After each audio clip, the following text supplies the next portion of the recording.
इसमें देखिएगा मोबाइल में कोई भी अगर इशू होता है तो बताइए। हम लोग कल यही व्याख्या रुके गए थे। क्या हम लोग को पढ़ना है आज? CWS है। इसका मतलब क्या होता है? चिल्ड्रन विद स्पेशल नीड्स, या फिर विशेष आवश्यकता वाले बच्चे, या फिर विशिष्ट बालक। हम लोग विशिष्ट बालक के रूप में दो रूपों में बात किया था। एक होता है सामान्य बच्चे, एक होते हैं विशिष्ट बच्चे। लेकिन विशिष्ट बच्चों में भी दो प्रकार की विशिष्टता पाई जाती है। एक जो होती है सामान्य बच्चे से कम गुण वाले, और दूसरे जो होते हैं सामान्य बच्चे से अधिक गुण वाले। और इसी क्रम में हमने ये देखा कि इस पे अलग अलग रूप से प्रभावित बच्चे हम लोग देखते हैं। जैसे कि अगर हम लोग मानसिक रूप से बात करें तो मानसिक रूप से जो मानसिक रूप से मंद बच्चे हैं वो जो सामान्य बच्चों से कम गुण रखते हैं, और प्रतिभावान बच्चे जो सामान्य बच्चों से अधिक गुण रखते हैं, और पिछड़े वाले। ये तीनों के बारे में भी हम लोग चर्चा करते हैं। उसके बाद बात करेंगे शारीरिक रूप से विकलांग या सामाजिक रूप से विकलांग। तो सबसे पहले छोटी छोटी इनकी परिभाषाएं हैं कि किसको क्या कहा जाता है। पहचान नहीं आता होगा तो आप बताएंगे कि यह है क्या। शारीरिक रूप से विशिष्ट बालक, शारीरिक रूप से विशिष्ट बालक, इसमें जितने भी हम लोग शारीरिक रूप से विशिष्टता की बात करते हैं अधिकतर सामान्य बच्चों से कम गुण वाले बच्चों की बात की जाती है ना। और शारीरिक शारीरिक रूप से जो पुष्ट है वो सामान्य में ही आ जाता है। तो ऐसे बच्चे जो विशेष रूप से क्या होते हैं, शारीरिक रूप से विकलांग होते हैं, ऐसे ही बच्चों को हम लोग किसमें शामिल करते हैं? विशिष्ट बालक। इनको किसकी आवश्यकता होती है? समायोजन, और उनके लिए एक विशेष शिक्षा प्रणाली अगर हम लोग ला दें तो निश्चित रूप से ये जो है सामान्य बच्चों के जैसे अपने आप को महसूस करेगा। तो ये केवल बेसिक बेसिक परिभाषाएं हैं। इस पिक्चर पे हम लोग कल देखे भी थे कि कैसे कैसे सहारे की आवश्यकता पड़ती है और अपने आप को क्या मानता है? सामान्य के साथ। मानसिक रूप से विशिष्ट बालक, मानसिक रूप से विशिष्ट बालक की 3 श्रेणियां होती हैं। हम इसी पे चर्चा कर रहे थे कि एक किस प्रकार का बालक है? मंद बुद्धि का बालक है। तो इसमें देखिए जो सामान्य बालक होता है उनसे ज्यादा गुण रखने वाला, ज्यादा IQ रखने वाला क्या कहलाएगा? प्रतिभाशाली। दूसरा बुद्धिमान या प्रतिभाशाली, या फिर अगर नकारात्मक भाव में देखिए तो पिछड़े अथवा धीमी गति से सीखने वाले, और तीसरे जो होते हैं वो मंद बुद्धि। तीनों में हम लोगों ने अंतर समझा था और बारीकी से इसके अंतर को हम लोग समझेंगे। तो शारीरिक रूप से क्या है? विकलांग बालक, मानसिक रूप से विशिष्ट बालक, और तीसरा जो होता है वो दो भाव से और समझा जाता है। एक जो होते हैं संवेगात्मक रूप से विशिष्ट बालक। संवेगात्मक रूप से विशिष्ट बालक में कौन कौन से चीजें ले सकते हैं? उनके इमोशन को लेकर वर्गीकृत किया जाता है, जो तीनों श्रेणियों में होते हैं और विशेष इनके अंदर गुण होते हैं। जैसे चिंताग्रस्त बालक बहुत ज्यादा चिंता करता है, ना तो मंद बुद्धि है ना ही पिछड़ा है, लेकिन समस्याग्रस्त है। वो चिंता का कारण पता लगा करके उनका समाधान किया जा सकता है, क्योंकि उनके अंदर क्या है? इमोशंस है, संवेग है। क्रोधी बालक, क्रोध सबसे बड़ा संवेग क्रोध का हिस्सा है। 14 मूल प्रवृत्तियां पढ़े थे हम लोग। 14 मूल प्रवृत्तियां किसने दी है? मैकडूगल ने। जब मैकडूगल ने 14 मूल प्रवृत्तियां दी थी उसने क्रोध को एक महत्वपूर्ण प्रवृत्ति मानी थी। क्रोध है, भय है, तो शर्मिले भाव के जो होंगे या अस्थिर होंगे, उनका विकास जो है एक ही स्तर पर जाकर रुक जाता है और वो बढ़ता नहीं है।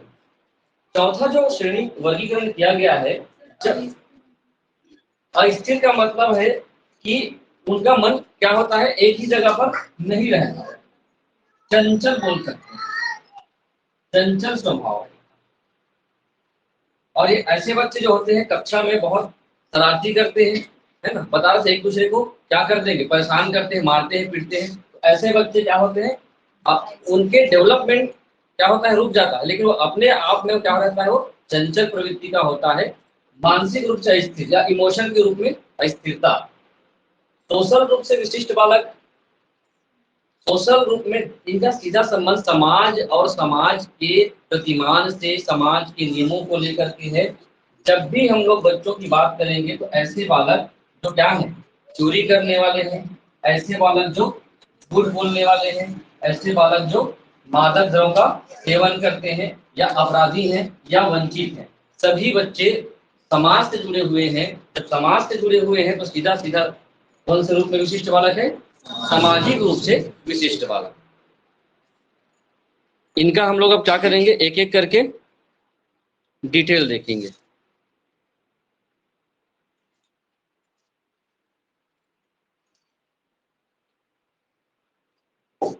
चलिए हम लोग देखते हैं जो मानसिक रूप से विशिष्ट बालक है उनमें कौन कौन सी श्रेणियां शामिल होती हैं।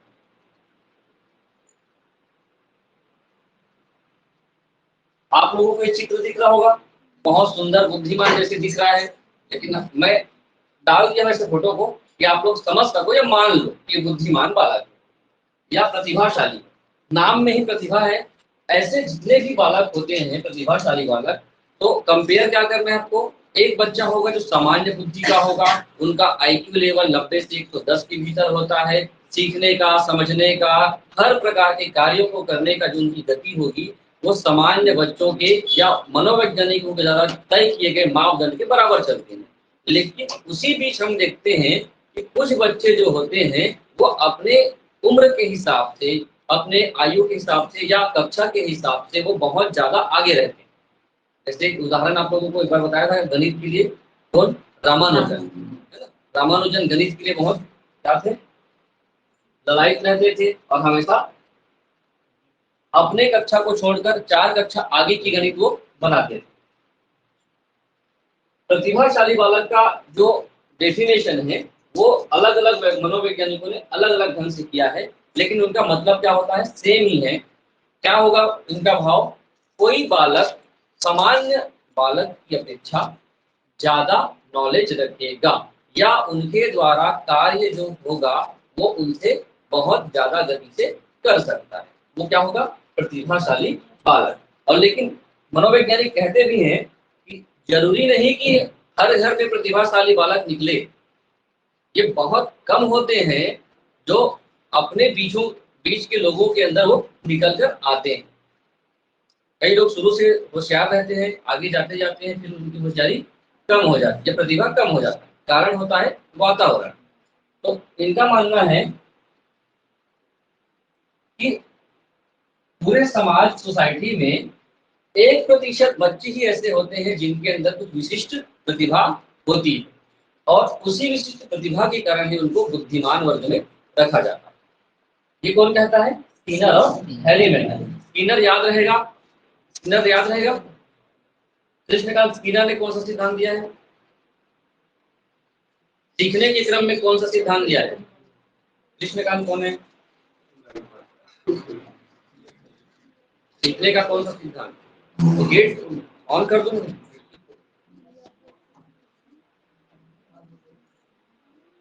पर्दा हटा दो।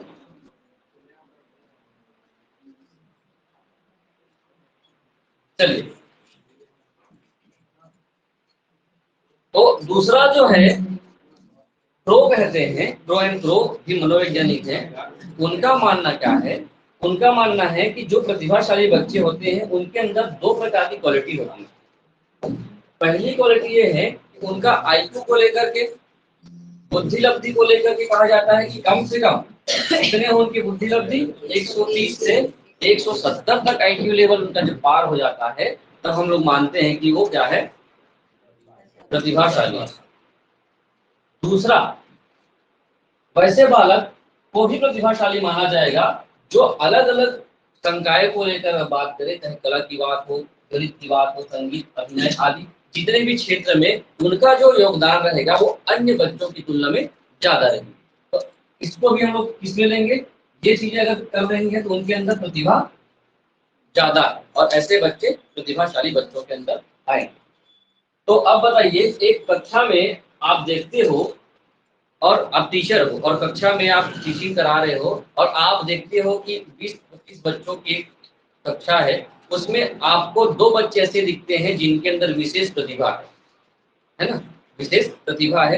अब आपके सामने कुछ टास्क मिलते हैं और बच्चों को अगर प्रोत्साहन नहीं मिला तो वो बच्चे जो हैं, जो प्रतिभाशाली हैं, वो वापस सामान्य बच्चे हो सकते हैं या फिर वो कमजोर भी हो सकते हैं। संगत का असर होता है। तो आपको उस समय क्या चीजें करनी चाहिए, ये प्रश्न है। एक सामान्य बच्चों के साथ एक 2-3 बच्चे ऐसे हैं जिनको देखकर लगता है कि इनके अंदर टैलेंट है, और होता ही है। टीचर्स लोग या आप लोग देखते हो अपने आसपास, तो ये बच्चा टैलेंटेड है, लेकिन टैलेंटेड है वो धीरे धीरे टैलेंटेड था हो जाता है। क्यों? क्योंकि उनके अंदर जो प्रतिभा या आईक्यू समय के साथ आगे बढ़ रही थी, उनको वैसा वातावरण बाद में नहीं मिला। तो आपका ध्यान किस ओर जाना चाहिए जब ऐसे प्रश्न बनाएंगे? जब भी ऐसे प्रश्नों को आपको हल करने हो, तो उनकी प्रतिभा को देखकर, उनके टैलेंट को देखकर उनके अनुरूप वातावरण निर्माण हमको करना है। और वातावरण निर्माण कैसे हो सकता है? या तो कक्षाओं के लिए ऐसे बच्चों को अलग संस्थान में भेज दिया जाए जहां पर वैसे बच्चे पढ़ते हैं, भेज दिया जा सकता है। बताइए, ये आपके लिए प्रश्न है। चलिए,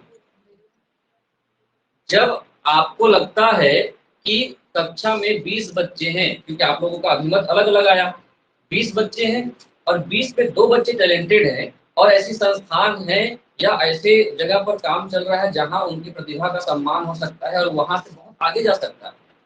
तो ऐसे चीजों को, ऐसे बच्चों को क्या आप क्या करेंगे? वैसे भेजना चाहिए बाहर पढ़ाने के लिए अलग जगह संस्थान में, या फिर सामान्य बच्चों के साथ ही पढ़ना चाहिए ताकि समावेशी शिक्षा हो सके? ये भी बोल दिया। आप बताएंगे, आप आपसे शुरुआत होगी।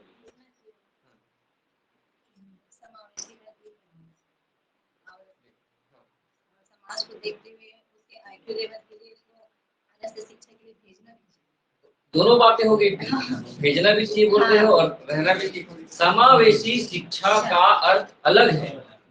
समावेशी का मतलब था हम किसी को भी भेदभावपूर्ण ढंग से नहीं पढ़ाएंगे या आपको नहीं पढ़ाएंगे, ऐसा चीज करता है तो वो समावेशी शिक्षा नहीं है। लेकिन जब आपसे ये पूछा जाता है कि ऐसे बच्चों को क्या किया जाए, एक ऐसी संस्थान की आवश्यकता है और वो संस्थान उपलब्ध है, तो निश्चित रूप से आपको उन बच्चों के प्रतिभा को आगे बढ़ाने के लिए हमको ऐसी संस्थानों में पढ़ाने चाहिए। चलिए, बहुत सारे से उदाहरण हैं, जैसे गाँवों में, ग्रामीण क्षेत्र में जो प्रतिभाशाली बच्चे होते हैं, वैसे प्रतिभाशाली बच्चों को उनके प्रतिभा का सम्मान रखते हुए आप बहुत आसानी से एग्जाम्पल समझेंगे। संस्थान खोले गए ग्रामीण क्षेत्रों के प्रतिभा का सम्मान करने के लिए।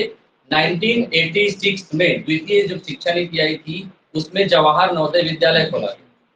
वो क्या है? जब आप उसके प्रक्रिया को समझेंगे कि एडमिशन कैसे होता है, तो उसमें एडमिशन का जो तरीका है वो एंट्रेंस एग्जाम। इंट्रेंस एग्जाम क्या है? इंट्रेंस एग्जाम वही है कि जिस बच्चे के अंदर प्रतिभा है और उनको चाहिए, क्योंकि वो अगर इंट्रेंस एग्जाम नहीं लेगा तो कोई भी व्यक्ति जाकर एडमिशन ले सकता है।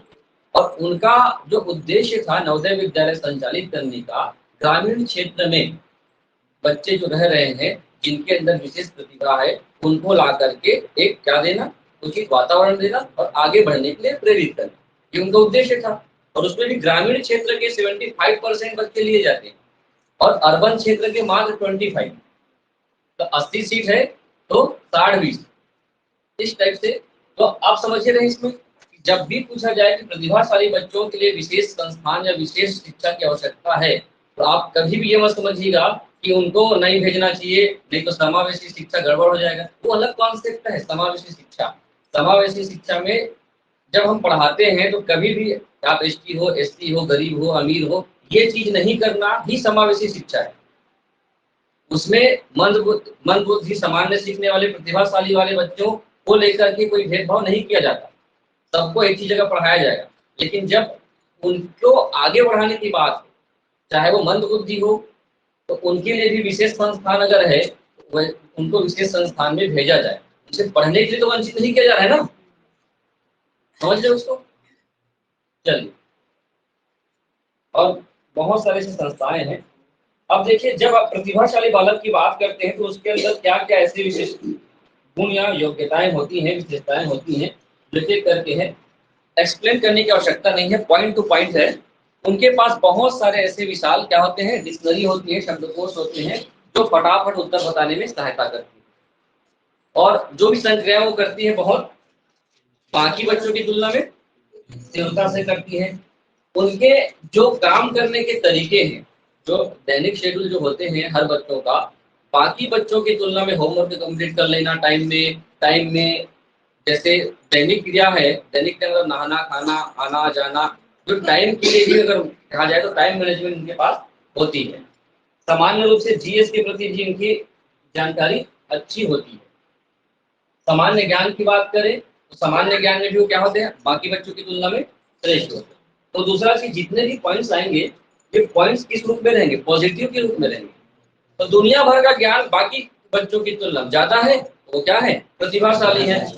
बाकी की तुलना में ज्ञान कम है, तो क्या है, पिछड़े हैं या कमजोर है। दो ही तो चीजें हो सकती है ना, प्लस और माइनस।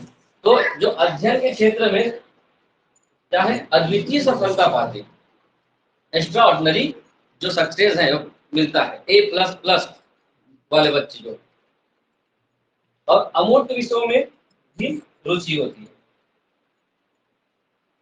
और एक विशेषता या गुण बोल सके ये वाला, जब कोई इंटेलिजेंट या प्रतिभाशाली बच्चों की बात की जाए तो उनके अंदर सामान्यतः ये देखा जाता है कि जो मन बुद्धि है और जो सामान्य वाला है, उनके प्रति उनका भाव थोड़ा सा क्या रहता है, अरुचिपूर्ण रहता है। अरुचिपूर्ण मतलब होशियार हो, तुम लोग क्या हो, कमजोर हो, गधे हो नहीं, कमजोर हो। पाठ्य पुस्तक में बहुत अत्यधिक रुचि लेते हैं, मतलब पढ़ रहे हैं। प्रतिभाशाली दो प्रकार के होते हैं ना, एक तो कॉन्सेप्चुअल जो होते हैं, वो होते हैं हर चीज की अवधारणा समझते हैं। एक होते हैं जिसका मूल्यांकन, ये सब मूल्यांकन के तो हिस्से हैं, हम मूल्यांकन करके तो पता कर रहे हैं होशियार है या कमजोर है। तो जब हम लोग देखते हैं पाठ्य पुस्तकों के बारे में, ज्यादा नंबर लाया है मतलब प्रतिभाशाली है, लेकिन बाकी क्षेत्र में तो कमजोर हो सकता है। आपने अधिकतर देखा होगा, अधिकतर जो बच्चे पढ़ाई में ज्यादा आगे रहते हैं, उनके जो स्पोर्ट्स के क्षेत्र में होता है वो बहुत कमजोर होते हैं, अधिकतर ये देखने को मिलता है। और खेल कूद में वही आगे रहते हैं जो कौन है, सामान्य होते हैं। कमजोर तो खेल कूद नहीं पाता, जो सामान्य है तो उनकी रुचि जो होती है हर क्षेत्र में, नाम ही सामान्य है। सामान्य में बहुत सारी चर्चा की जा सकती है, इसको समझिएगा।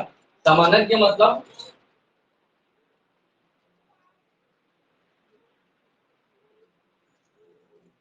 समान, समानज्ञ का मतलब इंग्लिश में बोलते हैं जर्नलिस्ट, इंग्लिश में जर्नलिस्ट। और जो विशिष्ट होते हैं,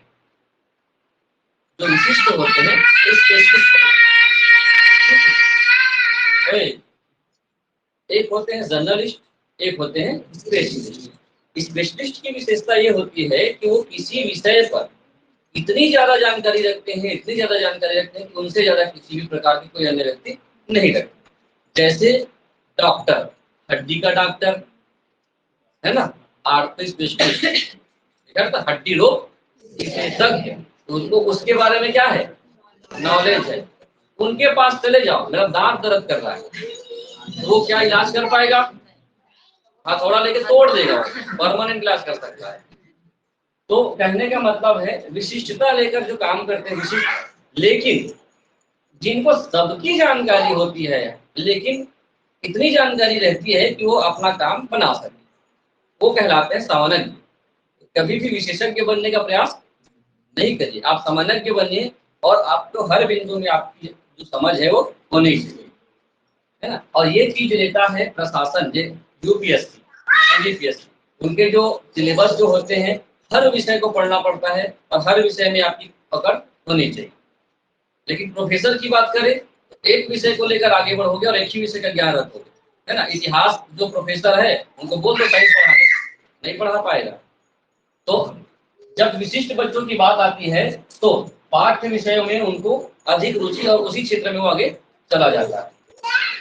अरुचि मतलब एक विषय में रुचि ले लिए, दूसरे विषय में अरुचि, लेकिन सामान्य वाला सबको बराबर पड़ता है, 60 पैसा सब मिल जाता है। विद्यालय के कार्य के प्रति उदासीनता, मतलब यहाँ से जो पॉइंट है ना वो निगेटिव पॉइंट है, विशेषताओं में आती हुई है। अधिकतर स्कूल की एक्टिविटी में वो क्या रहता है, पीछे रहता है, उनका ध्यान केवल किसमें है, पढ़ाई में। और पढ़ाई में आने की वजह से इनकी जो आईक्यू लेवल है कितनी हो जाती है, 130 टू 170 तक भी चली जाती है।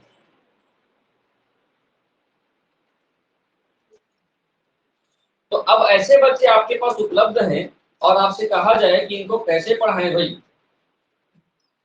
कैसे इनको शिक्षा दी जाए, इनको प्रतिभाशाली बच्चों को, तो एक किया जा सकता है उनकी कक्षा के स्तर के अनुसार उनको कक्षा उन्नति की जा सकती है। अगर वो 7th स्टैंडर्ड का है और उनका जो लेवल है 8th का है तो उनको उम्र के अनुसार, उम्र भी देखा जाता है, उम्र के अनुसार उस कक्षा में डाला जा सकता है।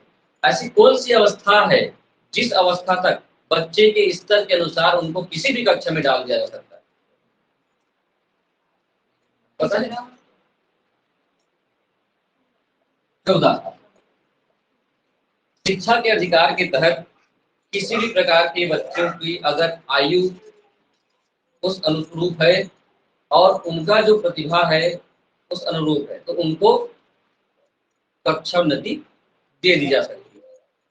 मान के चलो कुछ बच्चे हैं जो 7 साल तक एडमिशन नहीं लिए, 8 साल हुआ और पहली कक्षा पढ़ने आए, तो निश्चित रूप से वो जब सीखेगा तो पहली कक्षा के बच्चों की तुलना में तो कुछ ज्यादा ही जानेगा, तो उनको सीधा तीसरी में एडमिशन दिया जा सकता है उम्र को एक बेस मानकर, क्योंकि उस स्तर का वो सोचेगा समझेगा। अगर वो मैनेज कर लेता है तो उसको भी देखा जाएगा ना, और नहीं जानता है तो उसको रखा जाएगा। पॉइंट समझ रहे हो? शिक्षक का व्यक्तिगत ध्यान, शिक्षक को एक आवश्यक होता है कि वो बच्चा प्रतिभाशाली है, सामान्य है कि विशिष्ट है कि वो कमजोर है, सबको एक शिक्षक को हर बच्चों को ध्यान देना पड़ता है, तभी वो उनकी पहचान करके उनके अनुरूप कार्य कर सकता है। प्रतिभाशाली बच्चों को उनके संस्कृति की शिक्षा भी दी जानी चाहिए। जब तक वो अपने कल्चर की जानकारी नहीं रखेगा उनके अंदर वो प्रतिभा नहीं आएगी। केवल एक ही चीज पढ़ रहे हो तो वो जरूरी नहीं है। सामान्य बातों के साथ शिक्षा, जब आप सामान्य बच्चों के रूप में उनको अगर अलग कर देते हो, अगर आप चाहते हो कि आप बच्चा उस समय भी वो मैनेज कर सकता है तो निश्चित रूप से आप क्या कर सकते हो, उनको उन्हीं बच्चों के बीच रख करके पढ़ाई करवा सकते हो। आपको लगता है कि इनकी प्रतिभा खत्म हो रही है, ये आगे और नहीं पढ़ पाएगा, तो उनके लिए क्या हो सकती है, विशेष अध्ययन की सुविधा की जा सकती है। पाठ्यक्रम सहगामी क्रिया का आयोजन, पाठ के साथ साथ सिलेबस के साथ साथ अन्य जो क्रियाकलाप है उनका भी आयोजन करो और प्रतिभाशाली बच्चों को निश्चित रूप से उसमें शामिल करो। सामाजिक अनुभवों का अवसर, जो समाज के रीति रिवाज परंपरा नीति नियम है उनको, क्योंकि अधिकतर ये होते हैं कि यही जो है आगे जाकर प्रबुद्ध नागरिक बनेंगे, और जब प्रबुद्ध नागरिक बनेंगे और सोसाइटी के बारे में, समाज के बारे में उनकी कुछ जानकारी नहीं होगी तो क्या आगे समाज को ले जाएगा, नहीं। क्योंकि समाज के जो दो पक्ष हैं, सामान्य जो बालक हैं या कमजोर बालक है, निश्चित रूप से उन लोग समाज को तो साथ ले जाएंगे लेकिन उतने अच्छे ढंग से नहीं ले जाएंगे जितना इन लोग ले जा सकते हैं। तो सोसाइटी से जोड़ना, उनके अनुभव को उनको शेयर करना भी जरूरी होता है। उनके बाद लीडरशिप सिखाना भी जरूरी है प्रतिभाशाली बच्चों को, है ना। और ये इस चीज की कमी है, इसके वजह से अगर प्रबुद्ध लोग लीडरशिप करना शुरू कर दिए शुरू से, हाँ, इसमें भी कमी, प्रशिक्षण की आवश्यकता क्यों लीडरशिप की। हमने अधिकतर देखा है कि जो बच्चे प्रतिभाशाली होते हैं वो नेतागिरी से हट जा रहते हैं, है ना, और भैया पढ़ना लिखना है, नेतागिरी नहीं करना है। अब आप नहीं करोगे तो कोई ना कोई तो करेगा, है ना। जब नेतागिरी प्रबुद्ध लोग नहीं करते तो सामान्य लोग करते हैं, सामान्य लोग नहीं किए तो उन्हीं लोग करते हैं जो 5वीं से 8वीं तक का वो पढ़ाई करते हैं, और उन्हीं लोग क्या बनते हैं, नेता बनते हैं। उनको डर या असफलता या झिझक ये सब चीजें उनके अंदर से खत्म हो जा रही थी, तो उनके अंदर क्या गुण आ जा रहता है, नेतृत्व का गुण आ जा रहता है। आप अधिकतर देखना जो शुरू से ही कक्षा में गैंगवार 4 लोग को इकट्ठा करके दबदबा बना करके जो चलते हैं स्टार्टिंग से ही, उनका ग्रुप आगे जाते जाता है और लीडरशिप का गुण आता है। होशियार बच्चा हमको क्या करना है, एक पढ़ना है, बस अकेले पढ़ता रहता है। जब लीडरशिप की बात आती है तो निश्चित रूप से उनको प्रतिभाशाली बच्चों को इसका ट्रेनिंग दिया जाना चाहिए। चलिए, ये किस बच्चे की बात की हमने, प्रतिभाशाली। अब हम लोग बच्चे ऐसे हैं जो पिछड़े हैं, उनके बारे में समझते हैं। पिछड़े बालक का फोटो दिख रहा है आपको, कर देता हूं। ये जो ऐसा बालक है जो सामान्य बालक के अनुरूप पढ़ना लिखना चाहता है, लेकिन वो सब चीज में पीछे हो जाता है ना? तो इसका अर्थ है, जब आप पिछड़े बालक की बात करेंगे तो पिछड़े बालक का मतलब ये नहीं है कि वो क्या है, मंद बुद्धि। जो उनका लर्निंग प्रोसेस है, सीखने की प्रक्रिया है, वो सामान्य बच्चे की अपेक्षा धीमा, थोड़ा सा कम है। और जो बच्चा सामान्य बच्चा 10 मिनट में कर लेता है, ये 15 मिनट में करता है, लेकिन करता है। पीछे है लेकिन वो काम करता है। तो ऐसे समस्त बच्चे जो प्रतिभाशाली बच्चों से या सामान्य बच्चों से सीखने, समझने, जानने, गतिविधि करने में थोड़ा सा पीछे रहते हैं, वो क्या कहलाते हैं, पिछड़े बालक। अब डेफिनेशन पढ़ सकते हो, क्या भाव इसका है। अब पिछड़े बालकों में कुछ ऐसे भी पिछड़े होते हैं जो मंद बुद्धि तो नहीं होते, लेकिन कुछ ऐसे भी बच्चे होते हैं जो मंद बुद्धि होते हैं। तो पिछड़े बालक के बाद आता है मंद बुद्धि। आपके लिए समझिए, एक प्रतिभाशाली बच्चे हो गए, सबसे ज्यादा इनका आईक्यू लेवल काम करता है। उसके बाद क्या हो गए, जनरल बच्चे, सामान्य बच्चे, या जातिगत सामान्य वाली बात नहीं की जा रही है ना, ऐसे बच्चे जो 90 से 110 आईक्यू वाले हैं। थर्ड जो होते हैं वो क्या होते हैं, पिछड़े होंगे, सामान्य बच्चों से भी थोड़ा सा कम सीखेंगे। अब उस पिछड़े में भी कौन से बच्चे आ जाते हैं, मंद। मंद का मतलब होता है धीमा, धीमी गति से सीखने वाले बच्चे। तो जो बहुत ज्यादा धीमी गति से सीखेंगे तो मंद कहलाएंगे। अब उससे थोड़ा सा जल्दी सीख जाएंगे, लेकिन सामान्य से थोड़ा पीछे ही रहेंगे, तो क्या होंगे, पिछड़े बालक। पढ़ लीजिए इसको। तो इसका अर्थ क्या हो रहा है, एक परिभाषा है, किसने दिया है, शोले ने। शोले के कहते हैं, पिछड़े बालक उसकी जीवन आयु के अन्य छात्रों की तुलना में विशेष शैक्षणिक निम्नता व्यक्त करता है। मतलब हमेशा वो क्या रहेगा, सामान्य बच्चों की तुलना में उनकी शैक्षिक स्थिति पीछे ही रहेगी, निम्न ही रहेगी, कम ही रहेगी। या फिर वो जिस एज का है उस एज के बच्चे सामान्य रूप से हर एक्टिविटी कर लेते हैं, लेकिन उसी एज का एक बालक है हर चीज को नहीं कर पाता। जैसे रोहित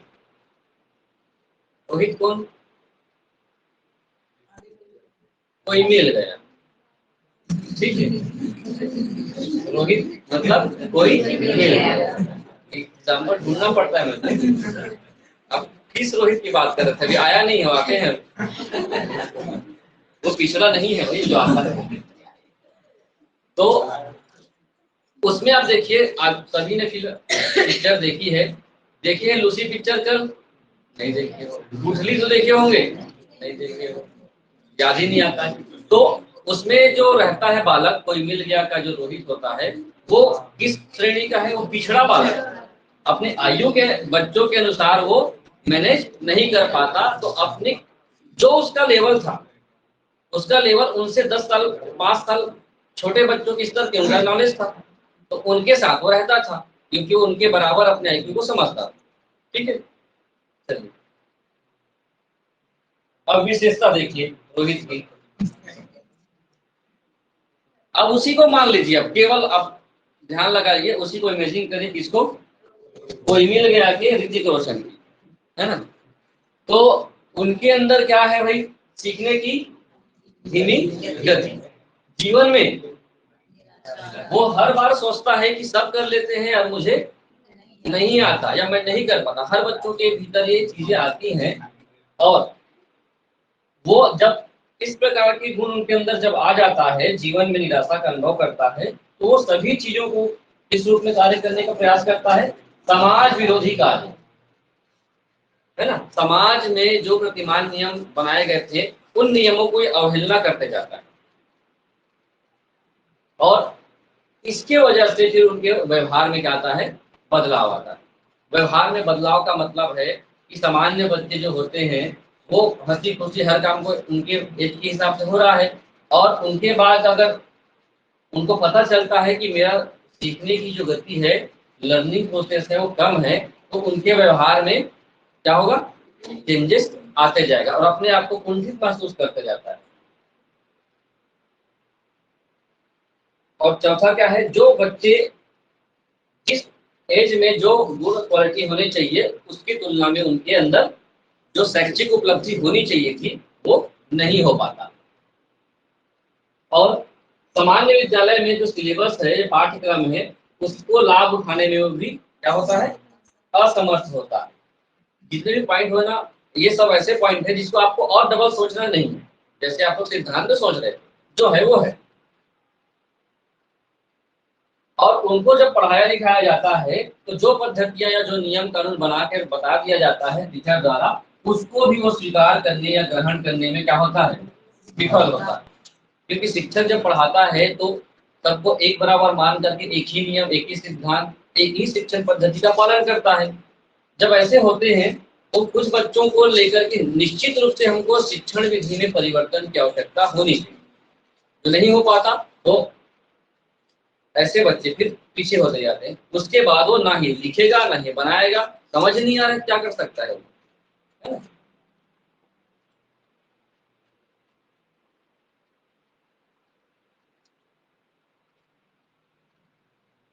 और बुद्धि परीक्षण में सामान्य बच्चों की तुलना में 90 से 110 से वो क्या रहेगा, हमेशा नीचे ही रहेगा, निम्न रहेगा। तो बुद्धि लब्धि 90 से 10 है सामान्य का, उनसे वो क्या रहेगा, नीचे ही रहेगा और ज्यादा नीचे भी नहीं रहेगा। जो पिछड़े होते हैं 70 से 80 मान सकते हो, और मंद जो होते हैं वो बहुत नीचे हो जाते हैं, 40 से 50 60 इस प्रकार। अति श्रेष्ठ और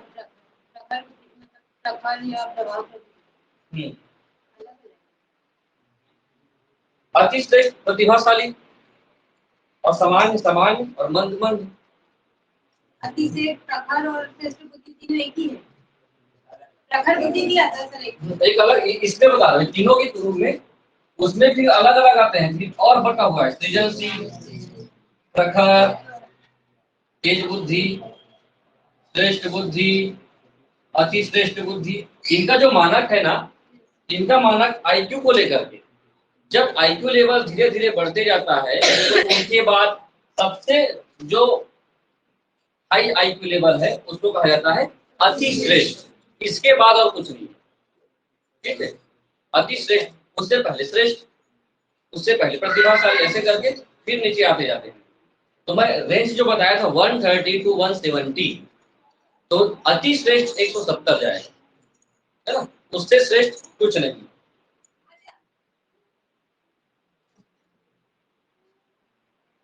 आखिर बच्चे क्यों पिछड़ जाते हैं, इसके कारण देखिए।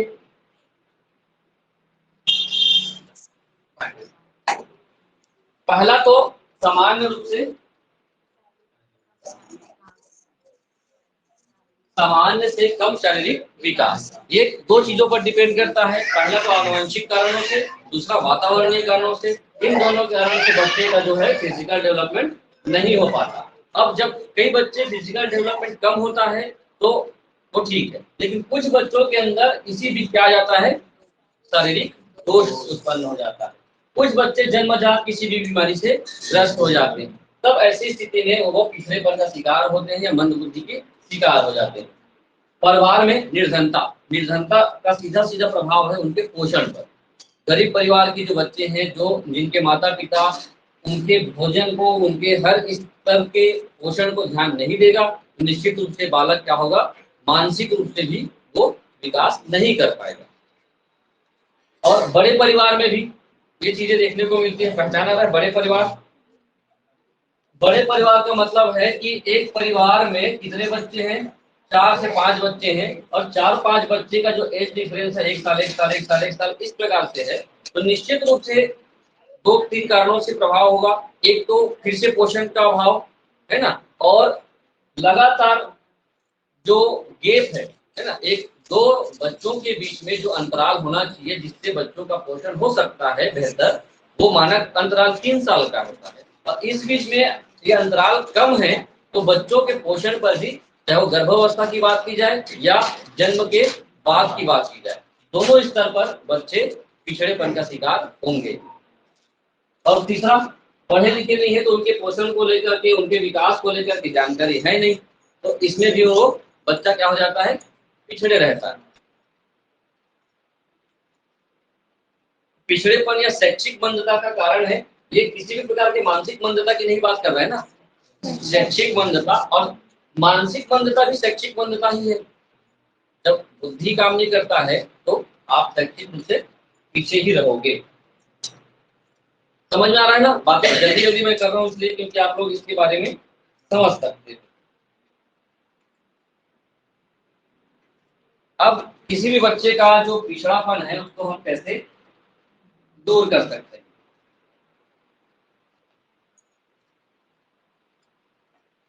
तो इसमें जो बात कही जा रही है वो क्या है, जब हम पिछड़ेपन की बात करते हैं या शैक्षिक मंदता की बात करते हैं तो उसके कारणों का हम लोग को पता लगाना पड़ेगा। जो कारण क्या थे, 5-6 बिंदु थे, उस कारणों पर अगर आप क्या करते हो, काम करते हो। जब भी निवारण की बात की जाए, जब आपको समझने, क्योंकि आप हो सकता है कई सारे एग्जाम आगे देंगे, किसी भी कारण की बात की जाती है या निवारण की बात की जाती है, जो कारण है उसका समाधान करो। तो कारण को पहले जानो, कारण के निराकरण पर बात करो। तो पहला क्या था कारण, शारीरिक विकास पर। तो शारीरिक विकास सुधरेगा कैसे, पोषण से, खान पान से। दूसरा, शारीरिक दोष उत्पन्न, उनके कारण को जानना है, फिर उन पर काम करना है। रोग हो रहे हैं तो उनका ट्रीटमेंट कराना है ना? ले रहा बाद में देखेंगे, अभी छोटे से घाव, ये चीजें जो होती है ना वो घातक हो सकती है। तो बच्चों को इन सब को सुधारने या पिछड़ेपन के शिकार से उनको थोड़ा बहुत वापस लाने के लिए तो कौन कौन उत्तरदायी है? पहला तो उत्तरदायी होगा फैमिली। जब परिवार स्तर पर कुछ चीजें सुधर जाती हैं और वो विद्यालय आने के लायक हो जाता है, तो विद्यालय में, जहाँ विद्यालय का मतलब केवल गुरु जी ही नहीं है ना, उनको जो बच्चों से वातावरण मिलेगा, शिक्षकों से वातावरण मिलेगा, समाज विद्यालय से जुड़ता है, सब चीजों से वो क्या करता है, अपना शारीरिक डेवलपमेंट, मानसिक डेवलपमेंट और संवेगात्मक विकास को करेगा। ये सभी चीजें उत्तरदायी होते हैं बच्चों की पिछड़ेपन या शैक्षिक मंदता को बेहतर करने के लिए। और लास्ट में कि उनको उपचारात्मक शिक्षा, है ना? पिछड़े हुए बालकों का जब शिक्षा व्यवस्था की बात की जाए तो फिर से आप लोगों को ध्यान रखना है कि ऐसे बच्चों को क्या अलग से शिक्षा दी जानी चाहिए? तो हाँ, क्योंकि जब तक हम उसे विशेष शिक्षा नहीं देंगे, जिसको हम अपनी भाषा में क्या बोलते हैं, उपचारात्मक, उपचारात्मक शिक्षण नहीं देंगे, तब तक वो सामान्य के आसपास नहीं आएगा। तो इसका भी हम लोग को ध्यान रखना है। जो भी चीजें इसके आएंगी, पॉजिटिव चीजें को लेकर ही आप लोग इस पे ध्यान देंगे।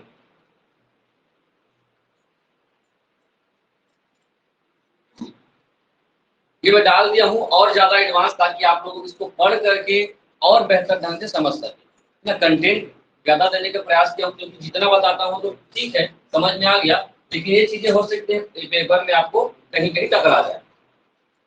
तो जो कारण है, जो निवारण है या उनके उपचार को लेकर जो बातें की जा रही हैं, परिवार स्तर पर, समाज स्तर पर, स्कूल स्तर पर, इन सब स्तर पर हम कैसे बच्चों को शारीरिक दोष या रोगों का हम लोग निराकरण कर सकते हैं।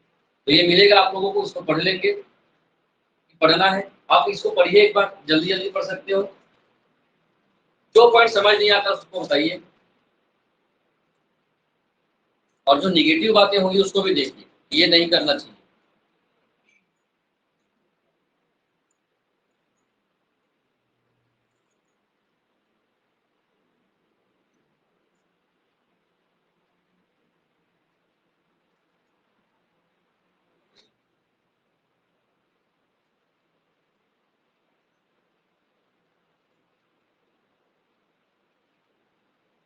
ठीक है,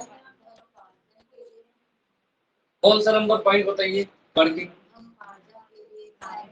सर वो 6 से 14 साल तक वो काम ही नहीं करेगा।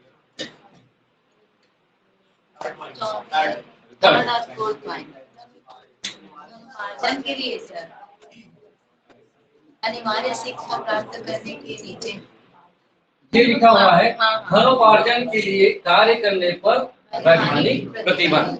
तो इसका मतलब है कि कोई भी बच्चों को जो शिक्षा के अधिकार के तहत आता है, जिनकी आयु 6 से 14 है, 6 से 14 साल, उनको किसी भी प्रकार के जोखिम भरे काम नहीं करने होते हैं जिससे उसको पैसा कमाना है या पैसा कमाने के लिए वो जो उद्यम करे, इनसे पूरा तरीका से प्रतिबंधित करो। तब ऐसा करोगे तो बचपन से ही अगर वो उनको कमाने दे दिया जाए, मतलब आप समझिए 6वीं 7वीं का बच्चा किसी भारी उद्योग में या उद्यम में काम करने चला जाए, है ना, तो उनकी शारीरिक स्थिति क्या होगी, तो वही तो उनके अंदर फिर से शारीरिक दोष आएंगे, पोषण नहीं मिलेगा, दिन भर काम करेगा, एनर्जी लॉस होगा, जितना कैलोरी एनर्जी बनना चाहिए उससे 5 गुना लॉस होगा। डेवलपमेंट कैसे होगा, शारीरिक दोष और रोग तो होगा ही ना। उसके बाद वाला नहीं पहचाना है क्या, रोग। बालकों के अभिभावक को साक्षर बनाने के लिए अविराम क्रियाशीलता, हम लोग बिना रोके उनके माता पिता को साक्षर बनाने का काम समय पे करते रहें। आज भी 3 दिन पहले हम लोगों को एक आदेश मिला है कि जितने भी गांव में जो है निरक्षर हैं, जो साक्षर नहीं है, उनकी सूची दीजिए और उनकी परीक्षा लीजिए और परीक्षा में पास कराइए और उनको साक्षर बनाइए, ताकि अभी जनगणना होने वाला है और जनगणना में ये सिद्ध हो सके कि भारत में इतने प्रतिशत लोग क्या है, शिक्षित नहीं, साक्षर है। शिक्षित और साक्षर में बहुत अंतर है। साक्षर उसको कहा जाता है जो व्यक्ति 7 वर्ष प्लस, जिनकी उम्र 7 वर्ष या 7 वर्ष से अधिक हो गई है और वो किसी भी भाषा को बोलना, लिखना और पढ़ना जानता हो, तो साक्षर। ठीक, और साक्षरता दर भारत सरकार जारी करती है, तो इन्हीं आंकड़ों को लेकर साक्षर है कहती है। आप लोग शिक्षित हो, जो व्यक्ति डिग्रीधारी है, शिक्षा प्राप्त है, वो शिक्षित है। जो साक्षर है वो साक्षर है, लिखना पढ़ना जानते हैं। जिनके पास डिग्री नहीं है, अगर एक सर्वे कर दिया जाए कि हमारे देश में शिक्षित कितने हैं, वो 20 से 30% शिक्षित लिख लेंगे, बाकी सभी लोग क्या हैं, साक्षर है। इनका डेफिनेशन जान लीजिएगा, हर कोई साक्षर है लेकिन हर कोई शिक्षित नहीं है। चलिए, पिछड़े बालकों की शिक्षा व्यवस्था की बात की जाए तो विशिष्ट विद्यालय खोले जा सकते हैं, लेकिन 100 बच्चों का एक एक स्कूल होना चाहिए, 2 बच्चे के लिए एक स्कूल, 4 बच्चों के लिए एक स्कूल, ऐसा नहीं करना चाहिए। जब ये एक ही साथ पिछड़े बालक आएंगे तो पिछड़े में भी होशियार, पिछड़े में भी पिछड़े, उनका जो समायोजन है वो हम लोग कर सकते हैं। और कक्षा का निर्माण की बात की जाए तो लगभग 20 बच्चों को लेकर के एक कक्षा बनानी चाहिए, ये मानक है, ये कोई प्रश्न का हिस्सा नहीं है, ये ऐसा किया जाना चाहिए वाली बात है। और उसी बीच अच्छे शिक्षकों की नियुक्ति, जो आप लोग बनने वाले हैं, आप लोग शिक्षक नहीं बनने वाले, आप लोग अच्छे शिक्षक बनने वाले, क्योंकि आप प्रशिक्षित हो। एक समय था जब जो शिक्षित लोग थे वो बन जाते थे, आप प्रशिक्षित हो और शिक्षित हो दोनों। ये क्या हो गया, छोटे समूह की बात की जा रही थी, मैं बंद कर देता हूँ और इसके बारे में बता देता हूँ। जब पिछड़े बच्चों की बात की जाएगी तो छोटे छोटे समूह में रख करके उनको एजुकेशन दिया जाए, संस्कृति के बारे में परिचित किया जाए, समाज के बारे में जोड़ने का प्रयास किया जाए, जितने भी सकारात्मक चीजें हैं उनके साथ की जाए। तो इनके बारे में जब भी आता है प्रश्न, आपको नेगेटिव चीजें जो है उसको हटा दिया जाएगा और जो सकारात्मक भाव है उसको लिया जाएगा। चलिए, उसको बंद करके चालू कर दो सीधा बोर्ड से।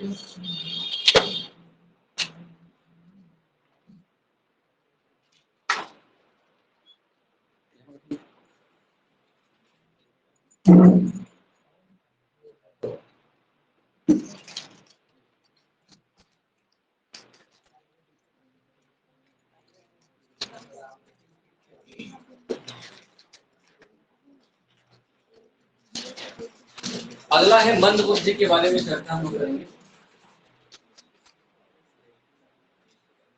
क्लासेस बहुत ज्यादा डीप हो रही हैं ऐसा आप लोग को लग सकता है।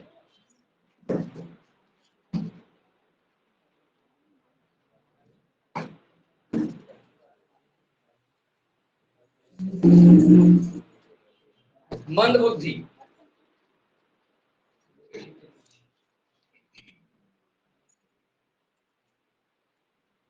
मंद बुद्धि कौन? पिछड़े बालक तो समझ में आ गया, और मंद थोड़ा सा बिना इसके भी समझ सकते हैं हम लोग। मंद बुद्धि का तात्पर्य क्या है कि ऐसे बालक जिनका जो सीखने समझने की जो क्षमता है पिछड़े से भी क्या होती है, कम होगी। अब पिछड़े से कम होगी मतलब उनका आईक्यू भी क्या होगा, बहुत 40 के आसपास या 40 से भी कम होगा। तो ये फिर से वही बच्चा आ गया।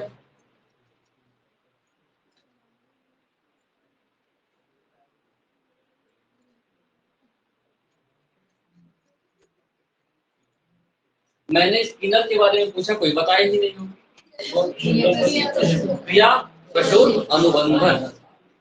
मंद बुद्धि के बारे में फिर जिनका बुद्धि लब्धि है साधारण बच्चों की बुद्धि लब्धि से क्या होगी, कम होगी, और उनकी विभिन्न मानसिक शक्तियां जो हैं क्या होती हैं, न्यूनतम होती हैं। बहुत सारे ऐसे बच्चे होते हैं जो इसका शिकार हैं, और इनके पीछे कारणों को आप फिर से समझिएगा।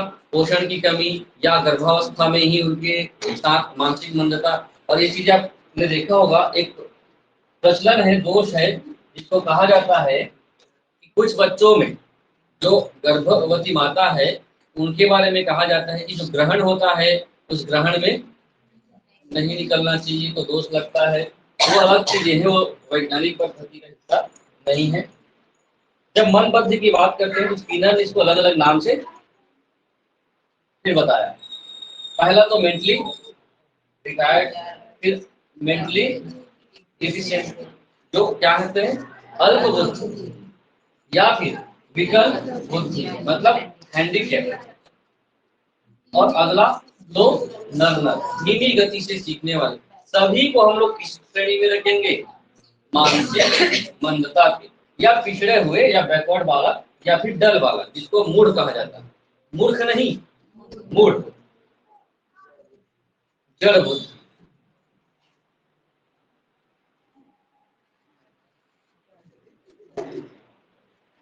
चलिए,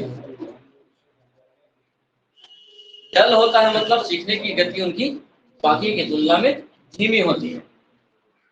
कुछ भी सोचने की बात हो, किसी भी चीज को समझने की बात हो, या विचार या तर्क लगाने की बात हो, तो वो एकाएक नहीं कर पाएगा। इसी संदर्भ में प्रो एंड प्रो बार बार इसका नाम आ रहा है ना।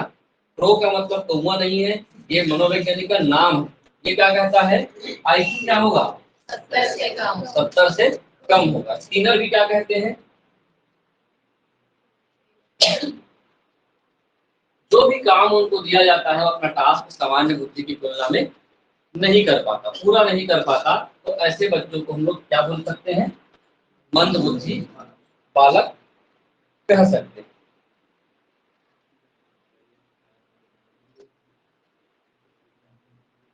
प्रत्येक कक्षा के छात्रों को एक वर्ष में शिक्षा के एक निश्चित कार्यक्रम पूरा करना पड़ता है। जो छात्र उसे पूरा कर लेते हैं उसको कौन सा बालक मानते हैं, और पूरा नहीं कर पाया तो वो या स्लो लर्नर, या धीमी गति से सीखने वाले।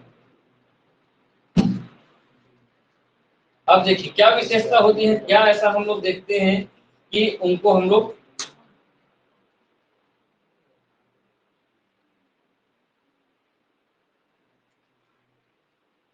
पढ़िए, अलग अलग लेखकों ने अलग अलग इनको फिर से डिफाइन किया है और बताया है कि इनकी जो रुचि या इच्छा होती है वो किस ओर होती है। यह मानसिक मंदता का मतलब है कुछ चीजों को समझता जानता है, लेकिन कुछ ऐसे होते हैं। अभी मैं मानसिक मंदता वाले जो बच्चे का फोटो दिखा दिया, इसका मतलब आप फिर से ये मत समझिएगा कि वो पूरे तरीके से शून्य है ना। फोटो वैसे लग रहा था कुछ नहीं जानता, तो आपके अंदर उसी इमेज को लेकर के छवि बन जाएगी, वैसा बन भी गया होगा। हर बच्चे को ऐसे सोच रहे हो जो ऐसे करके चलते हैं, कुछ नहीं जानते, वो बहुत ज्यादा कमजोर बात, उनको तो स्कूल में भी नहीं भेजा जाता है, ऐसे बच्चे है ना। तो समझिए, दूसरों को मित्र बनाने की अधिक इच्छा, उनको लगता है कि अगर मैं दूसरे के साथ या सामान्य व्यक्ति के साथ रहूं तो मुझे बहुत सारी चीजें कंफर्टेबल महसूस हो और मैं अच्छा फील करूं। लेकिन दूसरों के द्वारा मित्र बनाए जाने की कम इच्छा, वो अपना दोस्त किसी को नहीं बनाता, लेकिन वो चाहता है कि लोगों के साथ जुड़े। और हर बार स्कूल में डांटने फटकारने, उनको असफलता के लिए ये सब करने में वो क्या महसूस करता है, अपने आप में निराशा महसूस करते हैं। ये कौन कहता है? Crow and crow. दूसरा जो सिद्धांत है इसका, स्किनर का। स्किनर क्या कहते हैं?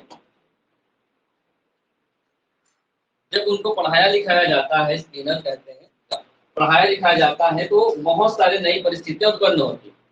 हर बार नए टास्क, अभी हम नए नए टॉपिक पे चर्चा कर रहे हैं, जो उनके साथ डेली एक्टिविटी में चल रहे हैं सामान्य बच्चों के साथ, उसको वो थोड़ा समझता जानता है। जब उनके सामने नई घटनाएं या नई परिस्थिति ला दी जाती है, उसमें उसको क्या होती है? कठिनाई होती है।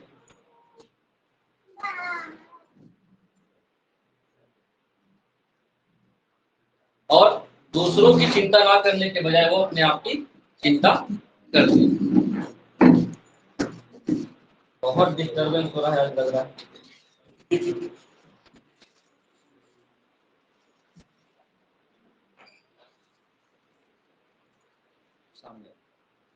अब उनको पढ़ाने लिखाने के लिए हम लोग क्या कर सकते हैं?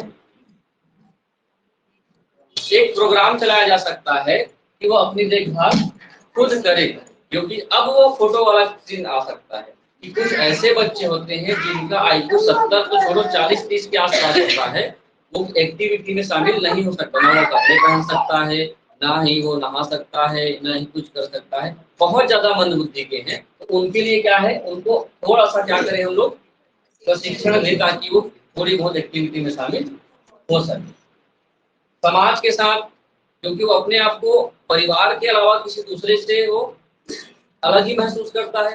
तो हमको बार बार वही वातावरण बनाने का प्रयास करना चाहिए जो उनको क्या कर सके, सोशल बना सके। और सोशल बना तो समाज से बहुत सारी चीजें सीखेगा। आर्थिक प्रशिक्षण, ये आर्थिक प्रशिक्षण उन बच्चों के लिए है जो थोड़ा सा जानते हैं पैसा कौड़ी क्या होता है, इनके लिए। अब बाकी बहुत ज्यादा मंद है तो उनके लिए तो कोई औचित्य नहीं है। दूसरा जो है, उनके लिए क्या बना दी जानी चाहिए? पाठ्यक्रम।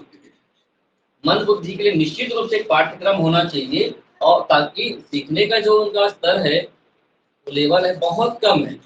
तो पाठ्यक्रम ऐसा हो कि जैसे अक्षर ज्ञान की बात की जाए, एक एक अक्षर ज्ञान का पाठ्यक्रम होना चाहिए, शब्दों के लिए अलग पाठ्यक्रम होना चाहिए। जिस गति से वो सीखता है हमको उसी गति से सिखाने का प्रयास करना चाहिए। उद्देश्य सिखाना है तो उसी गति से सिखाया जाता है।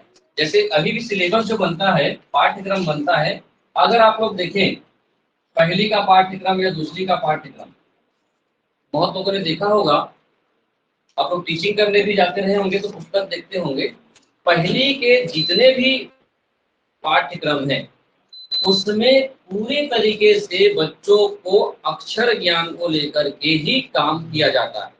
और ज्यादा से ज्यादा आखिरी समय में जब वो 8-10 महीने पढ़ने लायक होता है तो आखिरी के पाठ्यक्रमों में वो शब्द ज्ञान होता है। ठीक, एक एक बिना मात्रा के पाठ होते हैं, कभी इन पे गौर करिएगा। जो सिलेबस बनाया जाता है बहुत ज्यादा बच्चों के स्तर का ध्यान रखा जाता है। जैसे कोया माता है, आजा आ राजा, सुने हैं? मामा लाया बाजा, कर मामा हम नम नाच राजा छम। कोई मात्रा है इसमें? नहीं है। तो उस स्तर के सिलेबस, उस स्तर की चीजें मंद बुद्धि के बालकों के लिए भी करी जानी चाहिए ताकि उस स्तर से वो जान सके। और दूसरा, अगर उनको आवश्यकता है पर्सनल ट्रेनिंग की, पर्सनल ट्रेनिंग भी दी जानी चाहिए। और ज्यादा लोग हैं तो ज्यादा के हिसाब से भी ट्रेनिंग दी जानी चाहिए। अच्छा, तो ये सब चीजें क्या है? ये मंद बुद्धि को शिक्षा देने की, क्योंकि दो चीजें हैं, एक तो हम सामान्य बच्चों की स्तर पर भी ना ला सके, उनको इस तरीके से तैयार करें कि उनके अंदर सीखने का कुछ तो जानकारी हो जाए।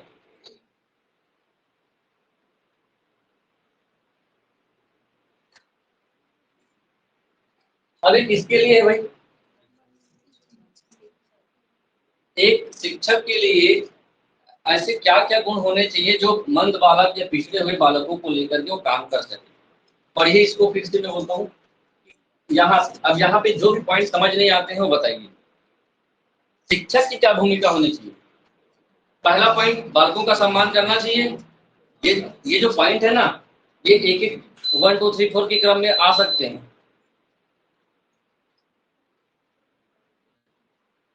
तो जितने भी पॉइंट आएंगे सकारात्मक ही आएंगे।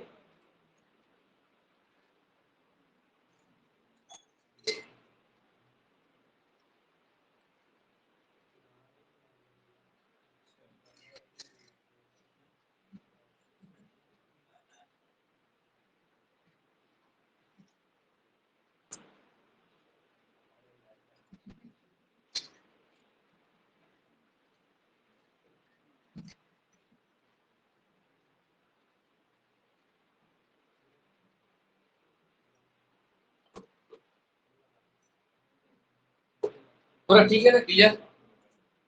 बोर तो नहीं हो रहे हो ना? हो गए तब भी पढ़ना है, मैं क्या कर सकता हूँ।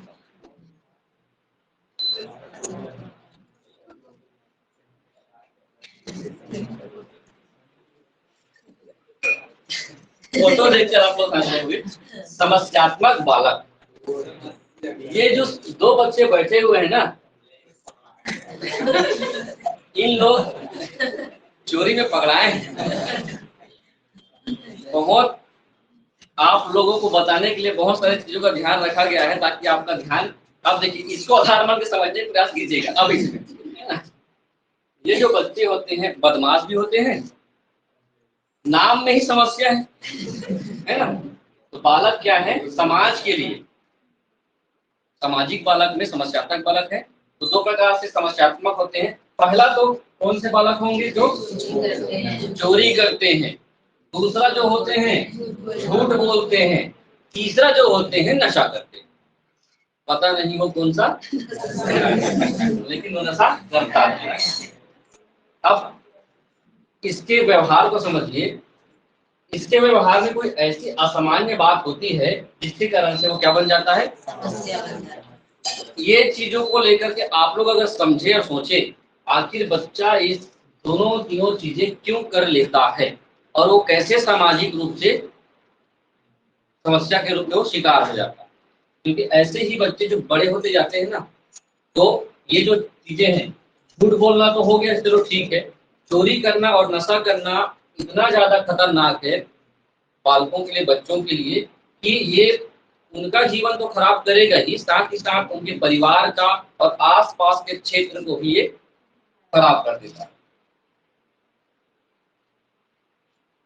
तो ये जो बच्चे हैं ये तो नशा भी कर सकता है, दिखने में लग ही रहा है कुछ, बाकी नहीं दिख रहा होगा तो सभी लोग को मैं दिखा देता हूँ ऑनलाइन। इन बच्चों से क्या रहे, दूर रहे। और मैं पास लाते जा रहा हूँ आप लोगों को। आगे बढ़ते हैं। बात समझिए, समस्यात्मक बालक मतलब समाज में रह करके उनके अंदर कुछ, समाज के प्रभाव से हो सकता है, परिवार के प्रभाव से हो सकता है, या विद्यालय में शिक्षकों के द्वारा की जाने वाली प्रताड़ना भी इसमें शामिल होती है। बार बार उस बच्चे थोड़ा बहुत गलती करता है तो उसको डांट फटकार करके हम बार बार क्या करते हैं, प्रताड़ित कर देते हैं। उससे वो क्या हो जाता है, उग्र होते जाता है, उग्र होते जाता है, फिर वो बहुत बड़ा कांड कर देता है। हो सकता है गुरु जी की भी पीट दे। ऐसा भी होता है कई तरह। बच के रहिएगा जब आप लोग लगेंगे। चोरी करने वाले बालक को लेकर हम लोग समझते हैं, पढ़ने की आवश्यकता है इसमें कि ऐसे बच्चे चोरी क्यों करते हैं। पहली बात तो बच्चों के अंदर क्या सही क्या गलत इसके बारे में ज्ञान नहीं होता है, या चोरी करना गलत बात है इसका भी ज्ञान नहीं होता। वो एक समय में व्यक्तिगत लाभ के लिए, है ना, छोटे से जैसे घर परिवार में ही 10 रुपया 20 रुपया रखा हुआ है, उसको रख लिए, उसके बाद उसको खा पी खत्म कर दिए, धीरे धीरे फिर उसका आदत बनते जाएगा। 10 की जगह 50, 50 की जगह 100, फिर उसके बाद वो अच्छा है कि अब वो बैंक सिस्टम हो चुका है, नहीं तो क्या कर लेता वो पूरा खत्म कर लेता। ये कारण क्या होते हैं तो पहला बात तो अज्ञानता है कि उनको नहीं पता कि चोरी करना जो अपराध है वो कितना बड़ा अपराध है, बाद में अन्य विधि से अपरिचित है। अन्य विधि से अपरिचित का मतलब क्या हो सकता है? चोरी के बारे में संज्ञान उनको नहीं है, लेकिन उनके बाद उनके साथ और क्या क्या हो सकती है, क्या प्रक्रिया अपनाई जा सकती है, उनको बिल्कुल नहीं पता। दूसरा, उनका एक ग्रुप है और उनका जो ग्रुप है वो भी चौराहा ग्रुप है ना। तो उन लोग जैसे इच्छा रखते हैं वैसा भी वो छोटा बच्चा भी वैसी इच्छा रखेगा। और कई लोग तो उनको इस रूप में क्या कर देते हैं, भड़काते रहते हैं। तो यही सब चीज का ये सामाजिक की समस्या पड़ रहे हैं लोग। समाज में आप जिन लोगों के साथ संगति रखेंगे वैसा ही आप क्या करेंगे। तो उच्च स्थिति की इच्छा का मतलब है कि कुछ लोगों के संपर्क में आप आते हो और आपके द्वारा या उनके द्वारा ये बता दिया जाता है कि अगर इतना सारा पैसा आपके पास होगा तो आपके पास कार होगा, गाड़ी होगा, बंगला होगा, तो वो खुश, आपके पास बहुत सारे खिलौने होंगे। तो उस स्थिति में अपने आप को वो स्टेटस के रूप में, हाई स्टेटस के रूप में देखने लगता है। जब अपनी स्थिति उच्च मानने लग जाता है तो उस चीज को पाने के लिए उनके अंदर लालसा हो जाता है। लालसा की पूर्ति कैसे होती है? उनके पास तो आय का स्रोत है नहीं, तो उनका सीधा सीधा है कि घर में चोरी करो, घर में पैसा नहीं है तो आसपास के पड़ोस में चोरी करो। यही से शुरुआत होती है। विकेंद्रीकरण का भाव है, अपने ही आसपास चोरी की शुरुआत बालक करता है और धीरे धीरे ये बहुत बड़ा साथी चोर बन जाता है। माता पिता की अवहेलना, माता पिता भी प्रयास करते हैं कि कोई भी माता पिता ये नहीं चाहता कि उनके जो बालक है वो गलत रास्ते पर जाए, लेकिन बार बार समझाने के बाद भी बालक का संपर्क तो अलग माहौल में चल रहा है, तो इनकी अवहेलना वो करता है। कई लोग अपने आप को साहस दिखाने की भावना उनके अंदर होती है ना। चोरी एक कारण है, एक सामाजिक कारण में है साहस दिखाने की भावना, मतलब डेयर, इससे चोरी नहीं कर सका मैं करके दिखाता। तो दूसरे बच्चे की तुलना में उनके अंदर क्या होती है, प्रबल भावना होती है कि वो क्या करे, दूसरे को नीचा दिखाने के लिए कि वो क्या करता है, गलत रास्ते पे जाता है। ये बहुत महत्वपूर्ण फैक्टर है। कंपटीशन है चोरों में कि हम आपसे ज्यादा क्या शातिर हैं, तो साहस दिखाने की भावना इसमें है। अगली जो है आत्मनियंत्रण। जब आपके मस्तिष्क में चोरी का विचार आता है तो मस्तिष्क 3 प्रकार से काम करता है। एक टॉपिक आएगा ही सिगमंड फ्रायड का, 3 प्रकार के जो मनोवैज्ञानिक या मनोविश्लेषणात्मक में व्यक्तित्व का जो सिद्धांत है उसमें 3 प्रकार के हैं, है ना। तो याद नहीं आ रहा है, वो है अहम, आईडी, इदम, अहम और परा अहम, है ना। इदम, अहम और परा अहम। ये क्या करता है, एक तो बता ही देता हूँ उसको। जो इदम होता है वो चीज होती है दुनिया में जितने भी नकारात्मक चीजें हैं उसको करने की तीव्र इच्छा होती है। दूसरी बात जो होती है वो थोड़ा सोचता है कि करूं कि नहीं करूं, अहम। और परा अहम में उनके अंदर आत्मनियंत्रण आ जाता है और वो सोचता है कि नहीं भाई ये गलत है, समाज के लिए गलत है, नैतिकता के आधार पर गलत है, मेरे लिए गलत है, मुझे चोरी नहीं करनी चाहिए। तो इसी पे मैं उस चीज को बता दिया हूँ। ईडी कहा जाता है, इसको क्या कहा जाता है, अहम, इदम, इदम, अहम, परा अहम। ये बहुत बार इसको भी बताया था, सोशियोलॉजी का हिस्सा जो सिगमंड फ्रायड का मनोविश्लेषणात्मक में व्यक्तित्व के सिद्धांत के अंतर्गत आता है। और ईगो, सुपर ईगो, जब भी आए कि ये सिद्धांत किसने दिया है, ये किसने दिया है, फ्रायड। ठीक, इसका मतलब है कि किसी भी चीज को करने की तीव्र इच्छा जो नकारात्मक ही होगी, उसके बाद अहम होता है, ईगो आता है, उसके अंदर थोड़ा सा सोचता है कि क्या सही क्या गलत, या वातावरण के हिसाब से रुक जा, अभी थोड़ा बाद में कर लेता हूँ, अभी मेरा मन नहीं है। लेकिन बाद में धीरे धीरे उनका जो एक भावना है वो कम हो जाती है। पहले चोरी करने की तीव्र इच्छा होगी, करना अच्छे मतलब आज का करो, घर भी ताला तोड़ना। दूसरी बात, थोड़ा रुक जा, थोड़ा रात होने दे, और रात होने से ना तो फिर दिमाग ठंडा, ले भैया चोरी करना बुरी बात है, नहीं करो, अगले दिन देखते हैं। तो ये तीनों चीजें किसने दिया है? Sigmund Freud. याद रहेगा। लास्ट होता है चोरी की, उनके अंदर लत हो जाती है, बार बार चोरी करने में पैसा कमी कारण से वो क्या करता है? चोरी करता है।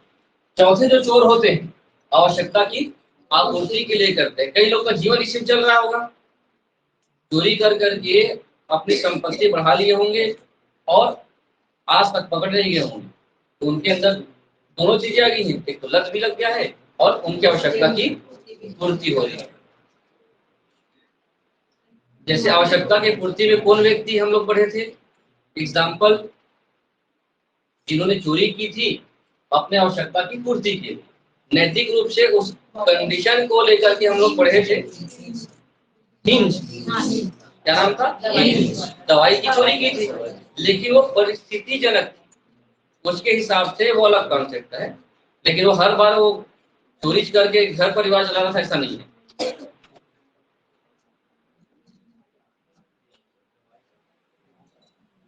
अब क्या उपचार करें भाई ऐसे बच्चों का? देखिए, कोई उपचार जो आप लोगों को अच्छा लगता होगा, आप लोगों के आसपास भी लोग ऐसे होंगे तो सतर्क रहिएगा बच्चों से। यहीं आसपास एक घूमता रहता है, रात निकाल रहा था उस दिन नाली का। बालक पर चोरी का दोष कभी नहीं लगाना। देखिए, उपचार का मतलब है कि ऐसे जो बच्चे होते हैं बहुत ही संवेदनशील होते हैं। जब बच्चा पकड़ा भी जाता है या हमको ये पता चल जाता है कि ये चोर है, तो उनके साथ उनके गलतियों का एहसास कराने के लिए हमको एक दूसरा साधन होना चाहिए। पकड़ लिया और पीट रहे हो कस के, बैठा के देख रहे हो फोटो, तो ऐसा बिल्कुल नहीं है। उनको लेकर के समझाइश दी जानी चाहिए और सकारात्मक रूप से उनको समझाया जाना कि ये चोरी करना गलत है। और ये चीज उनके अंदर फिर क्या होनी चाहिए? आत्मनियंत्रण की जो भावना होती है, मतलब अपने आप को, जब ऐसी स्थिति आपके मस्तिष्क में आती है ईदम की स्थिति, तो अपने आप को क्या करो? कंट्रोल करो और कुछ दूसरे चीजों को सोचो, ताकि चोरी करने का जो कॉन्सेप्ट है, मतलब इनको बता दिया जाए कि चोरी करने के बाद जो परिणाम होगा, माता पिता को जेल हो सकती है, मुझको जेल हो सकती है, ये सब चीजें अगर उनको बता दी जाए तो उनके अंदर तुरंत सेल्फ कंट्रोल आ सकता है। वही है, उनको क्या सही क्या गलत, ये जितने भी उपचार आएंगे वो मार्गदर्शक उपचार हैं।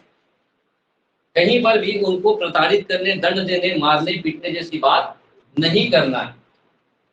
माने से नहीं बात करता वो अलग बात है।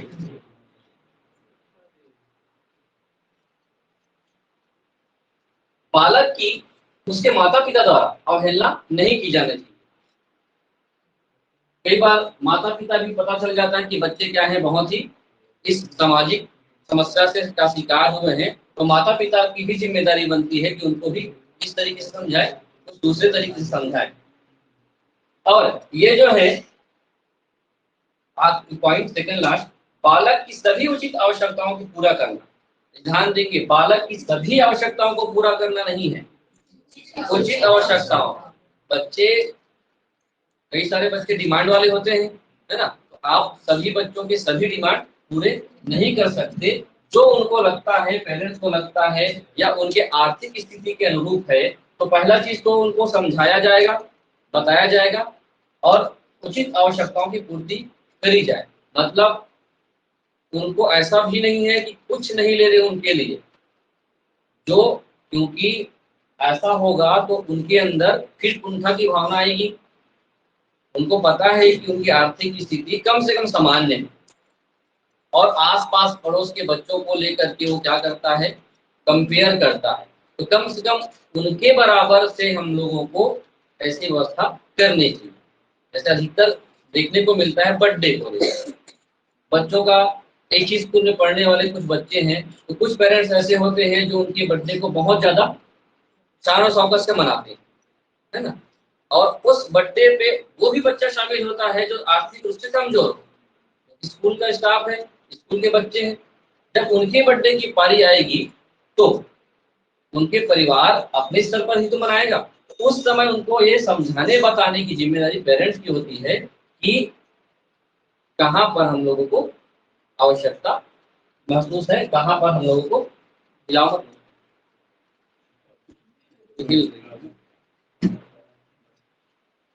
बालक को विद्यालय में खर्चा करने के लिए कुछ थोड़ा बहुत पैसा देना चाहिए, देते हो? मिलता है, देते नहीं हो तो मिलता होगा अभी भी, है ना? तो ध्यान रखेंगे, आप भले ही हर दिन दो लेकिन कम दो, ये भी चीजें हैं। पता चल रहा है फिलहाल फोन पे कर दिए हो उनको, उन्हीं खाते में डाल के चला रहे हैं, तो वो खत्म भी कर सकता है रोशन?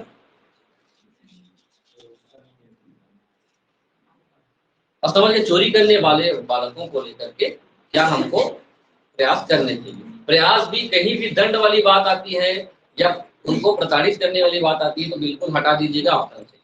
पता चल रहा है उनको जेल में डाल दिया जाना चाहिए, भी आप कर रहते हैं।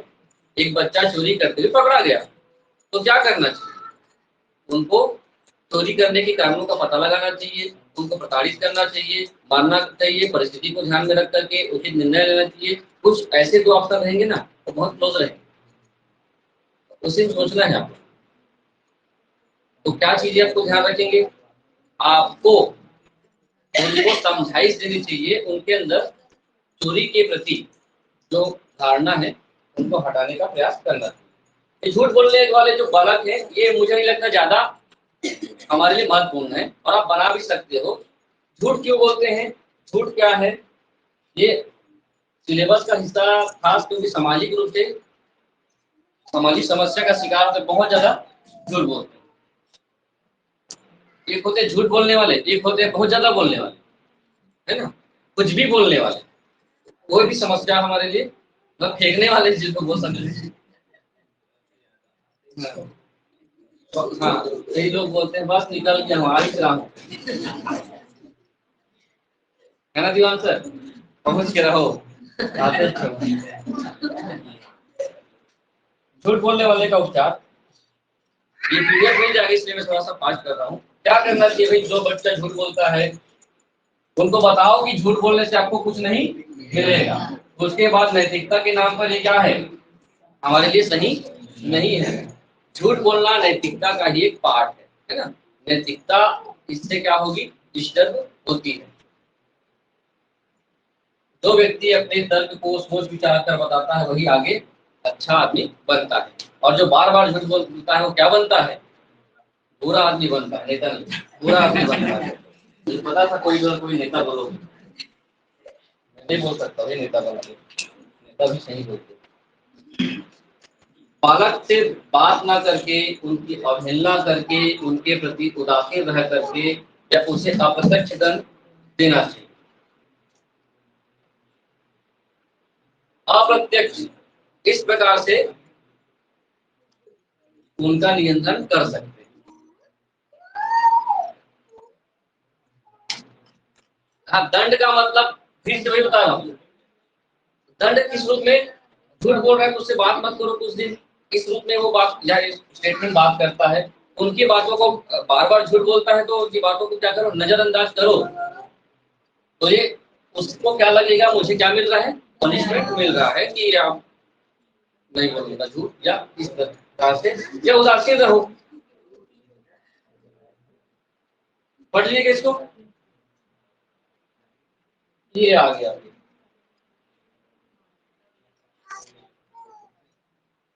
ये चीजें पहले के सर्वे में होता था कि मादक पदार्थ या मादक द्रव या जितने भी नशीले पदार्थ हैं उनका सेवन करने वाले क्या होते हैं, बच्चे बहुत देखने को मिलते हैं। आज के समय में देखा जाता है कि ग्रामीण क्षेत्र हो या शहरी क्षेत्र, जो बच्चे होते हैं सभी लोग नशा कर रहे हैं। नशा का तरीका अलग अलग हो सकता है। शहर वाले लोग कहाँ, देखिए बड़े शहर में किसका नशा कर रहे हैं, हेरोइन, कोकीन, ब्राउन शुगर।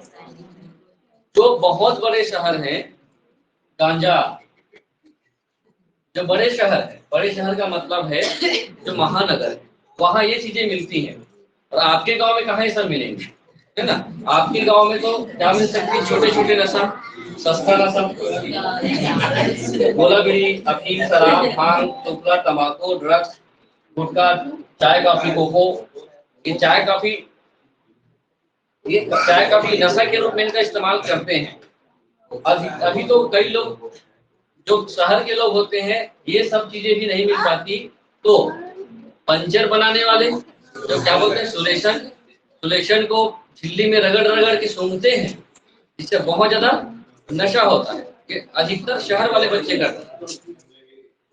दूसरा, खांसी का सिरप टोरेक्स जो बोलते हैं, उस सब को एक शीशी पी देने से बहुत ज्यादा नशा होता है उससे। तो कई सारे उनको पता है कि कहाँ कहाँ नशा की जा सकती है। आज के समय में नशे के रूप में शराब, और हम लोग जो बात कर रहे हैं ना वो विशेषकर से किशोर अवस्था तक 14 से 18 वर्ष के बच्चे, मतलब 6 से 18 वर्ष तक के बच्चों को लेकर के हमको ये चीजें पढ़नी पड़ती। 14 साल तक तो पूरी तरीके से ये प्रतिबंधित है, यहाँ तक कि स्कूलों में भी है ना, एक अनिवार्य रूप से स्कूल के बाहर बाउंड्री वॉल में या कहीं पर भी ये लिखना पड़ता है कि हमारे यहाँ पर इस परिसर के 100 मीटर के दायरे में किसी भी प्रकार का मादक पेय पदार्थ या तंबाकू नहीं बेचा जाता। अगर ऐसा पाया जाता है तो ड्रग्स के समय में एक एक्ट बना हुआ है जिसको कहा जाता है कोटपा अधिनियम। सुने हैं? कोटपा एक्ट के तहत कार्रवाई हो सकती है, तो इसको भी देख लीजिएगा कोटपा अधिनियम क्या है। अभी स्कूलों में भी स्कूल के अंदर चिपकाया गया है कि नशा मुक्त स्थल तंबाकू निषेध या प्रतिषेध क्षेत्र, जहां पर किसी भी प्रकार के नशा का ना ही बेचा जाता है न ही कोई नशा करता है। भले स्कूल के राइट साइड में कई शीशी पड़ी रहे बाद में ना, ये होता है। बच्चे नशा क्यों कर रहे हैं, क्यों इस नशा में डूब रहे हैं, इसके बहुत सारे रीजन है। आप ऐसे बहुत सारे कारणों को जानते हो, जैसे शराब का आसानी से उपलब्ध हो जाना, है ना। मद्यपान अगर हम लोग पढ़े, मद्यपान में क्या है, मादक द्रव्य में शराब का आसानी से उपलब्ध हो जाना। और दूसरा चीज, कुछ ऐसे क्षेत्र हैं जो गांव में ही शराब मिलता है, तो उस क्षेत्र का माहौल ही ऐसा है, तो क्या छोटे और क्या बड़े सभी लोग नशे का शिकार होते जा रहे हैं। और ये बहुत बड़ा हमारे लिए दुष्परिणाम हो सकता है बच्चों को लेकर के। अगर बच्चे ये सब चीजों में इन्वॉल्व हैं तो निश्चित रूप से बहुत ज्यादा खतरा है। तो आप लोग भी ध्यान दीजिए, शारीरिक रूप से भी मानसिक रूप से भी बच्चे प्रभावित हो रहे हैं इससे, नशा से। तो इसको लेकर के वही कोटपा अधिनियम बताया हूँ। तो जन जागरूकता के लिए क्या किया गया था कोटपा अधिनियम के तहत, जितने भी जो पाउच होते हैं ना, गुटखा तंबाकू होता है ना, तो उसमें एक जागरूकता के लिए किया गया था, जो भी पाउच है या बीड़ी सिगरेट, उसमें ये बताया दिया जाए कि क्या है, गुटखा चबाना स्वास्थ्य के लिए हानिकारक है। और जैसे सिगरेट की बात की जाए, बीड़ी की बात की जाए, तो पूरे चित्र में एक फोटो रहेगा कैंसर वाला, मुंह वाला बता के दिखा दिया जाता है। और ये किस लिए किया गया है, ये जागरूकता फैलाने के लिए। कोई भी आपके पास पैकेट है तो पैकेट के 75% हिस्से में आपको ये खतरा चीज है, खराब चीज है, ये बताना अनिवार्य है। दूसरा, बच्चों को लेकर के फिर से किया गया कि जो भी टेलीविजन में जितने भी पिक्चर हैं, जितने भी धारावाहिक हैं, अगर उसमें आप ऐसे सीन दिखाते हो तो पहली बात तो ऐसे चित्र दिखाना ही प्रतिबंधित है। शराब पीते हुए दिखाना, बीड़ी पीते हुए दिखाना, सिगरेट पीते हुए दिखाना, तो इस पर कई लोगों ने कहा कि हम जागरूकता फैलाने के लिए फिर दिखाएंगे तब तो बताएंगे कि गलत है, तो उसके लिए फिर से उसमें शिथिलता लाई गई और कहा गया कि जब भी ऐसे दृश्य दिखाए जाएंगे उसके नीचे एक क्या छपेगी, अगर शराब पीते दिखाया जाएगा तो शराब पीना स्वास्थ्य के लिए हानिकारक है, बीड़ी सिगरेट दिखाया जाएगा तो बीड़ी सिगरेट पीना स्वास्थ्य के लिए हानिकारक है। थिएटर से लेकर के दूरदर्शन से लेकर के सभी टेलीविजन में ये अनिवार्य है, क्योंकि किसके लिए ये सब किया जा रहा है, बच्चों के लिए, बच्चों पर असर ना पड़े। 40 साल 50 साल के इंसान को बताओगे शराब पीना हानिकारक है, तो वो तो अब उस उम्र में नहीं समझ रहा है, तो क्या समझा।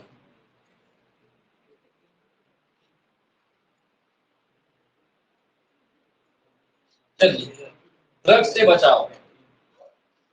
ड्रग या कोई भी नशा से बच्चों को बचाने के लिए क्या हम लोग तरीका अपना सकते हैं? माता पिता की सबसे बड़ी जिम्मेदारी होती है कि वो बच्चों पर क्या रखें, नजर रखे कि वो कब कहाँ आता जाता है, कौन सी संगति में रहता है और कौन सा नशा वो करता होगा। क्योंकि हम समझ नहीं पाते हैं, उम्र के बाद उनको छोड़ दे देते हैं, कितने बजे भी कहीं जा रहा है आ रहा है हमको पता ही नहीं है। तो ऐसे भी अभिभावक बनने से कोई मतलब नहीं। दूसरा चीज, आपको ये बहुत ज्यादा जरूरी है जानना कि उस बच्चे के, और ये किस अवस्था की बात की जा रही है, लगभग बच्चे का उम्र अगर 8-10 साल का हो चुका है बच्चा, तो उसके बाद, क्योंकि वो छोटी छोटी चीजों से शुरुआत करेगा, तो उनके फ्रेंड सर्कल में कौन कौन है, क्या बच्चा सही लोगों की संगत में है या नहीं है, ये उसके बाद, या ड्रग्स का मतलब है जितने भी नशीले पदार्थ, इसके बारे में आप भी संपूर्ण जानकारी रखिए कि कौन सा नशा वो कर सकता है। और बच्चे के असामान्य व्यवहार, हम देखते हैं कि अगर नशा नहीं करता होगा तो जिस प्रकार से अभिभावक के साथ व्यवहार है वो तो सामान्य से चलेगा ही, लेकिन पीक आ गया है तो आप जान ही जाओगे, कुछ भी हरकत कर रहा है तो पहचान आ जाएगा ना। या फिर होली दिवाली में झगड़ा लड़ाई जलाई वाला हो चुका है, हाँ, तब भी हम लोग पहचान सकते हैं कि इनका व्यवहार जो है सामान्य से अलग है। उनके साथ साथ बच्चों के, पालकों के साथ साथ स्कूल के टीचर की भी जिम्मेदारी बनती है कि ऐसे बच्चों को चिन्हांकित करे। घर परिवार में तो नहीं करता नशा, लेकिन स्कूल जाने के समय हम क्या बोलो, पालक की जिम्मेदारी बनती है बच्चों को रोज कुछ पैसे दे, लेकिन पैसे का वो क्या खरीदता है, विमल, है ना, बाल राज, तो वही हमको तो पता ही नहीं ना, हम तो पैसे ले दिए हैं। और वो नशा स्कूल या स्कूल की एक्टिविटी या एक्टिविटी के दौरान करता है तो उसकी भी पहचान शिक्षक के द्वारा होनी चाहिए। कई बच्चे स्कूल से ही गायब रहते हैं, तो निश्चित रूप से गायब रहते हैं मतलब तो अनुशासन है नहीं, और जिनके अंदर अनुशासन नहीं है तो निश्चित रूप से वो अदर एक्टिविटी में इन्वॉल्व है। और जो नशा करता है उनके साथ साथ उनको अच्छा से व्यवहार करना चाहिए, मार्गदर्शन देना चाहिए, सही चीजें सिखानी चाहिए, ये सब चीजें आपको पता है, सकारात्मक चीजें आएंगी फिर इसमें। तो आप समझ गए किस रूप में हम लोग बात कर रहे हैं, एक ऐसा ओवरव्यू। जब हम लोग विशिष्ट बालक की बात करते हैं तो दो प्रकार के विशिष्ट बालक है, एक तो कम कम वाले और एक सामान्य से अधिक वाले। कम वाले ही समस्याग्रस्त हैं, इनको लेकर के ज्यादा हमको काम करने की आवश्यकता है, चाहे वो पालक के रूप में हो, चाहे सामाजिक व्यक्ति के रूप में हो, चाहे एक शिक्षक के रूप में हो, आपको बच्चों को लेकर के सजग रहने। क्लियर है? अब जो भी प्रश्न आएंगे आप उस पर, जैसे प्रतिभाशाली बच्चा हो समझदार यहाँ समस्यात्मक का मतलब है, देखो प्रतिभाशाली एक समस्यात्मक बच्चा हो सकता है, प्रतिभाशाली क्या हो सकता है, किस रूप में समस्यात्मक, मैं बताया हूँ, थोड़ा सा चर्चा किया था, किस रूप में, समायोजन के रूप में समस्यात्मक, ये अपने आप को सामान्य बच्चे या उस बच्चों के बीच में अपने आप को एडजस्ट नहीं कर पाएगा तो समस्यात्मक ही हो गई उनके लिए। जब ऐसे हो गई है तो इनके लिए ही विशेष शिक्षा की आवश्यकता है, इसी रूप में वो समस्यात्मक, उनके अंदर प्रतिभा ज्यादा है, प्रतिभा ज्यादा है मतलब उनके प्रतिभा का सम्मान उस जगह पर नहीं हो रहा है, तो इनके लिए आवश्यकता ये होती है कि वो एडजस्टमेंट नहीं कर पाता है। एडजस्टमेंट नहीं कर पाता तो मतलब उनके प्रतिभा को हम लोग मार रहे हैं ना, या कम कर रहे हैं। तो समस्या का समाधान कैसे होगा, उनके लिए समायोजन की व्यवस्था करें, इसी बारे में बोल रहे हैं हम। और कुछ समस्यात्मक एडजस्टमेंट का ही समस्या होती है प्रतिभाशाली, और ये इंडिविजुअल व्यक्तिगत रूप से जो प्रतिभाशाली है ना अपने आप को एडजस्ट नहीं कर पाता, लेकिन जो कमजोर है ना उनको हमको चिन्हांकित करना पड़ता है, और यहाँ भी इनको चिन्हांकित करके विशेष शिक्षा दी जाएगी, तभी तो इनके, अभी क्या होता है नवोदय विद्यालय का एग्जाम्पल क्या था, जब सामान्य बच्चों के साथ वो एडजस्ट नहीं कर पाता तो निश्चित रूप से उनकी प्रतिभा का सम्मान करके हमको उनको ऐसे जगह पर ले जाना चाहिए जहाँ पर वो प्रतिभा का सम्मान हो और आगे अपने स्तर पर वो कर सके।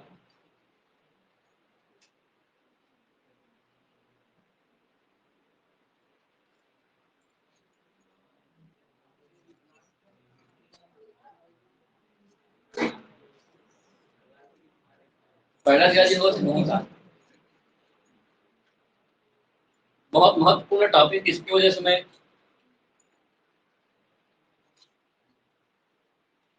एक सीधा सीधा प्रश्न आता है कि वर्तमान में विकलांगों की बात की जाए तो हमारे यहाँ कितने प्रकार के विकलांगों को चिन्हांकित किया गया है?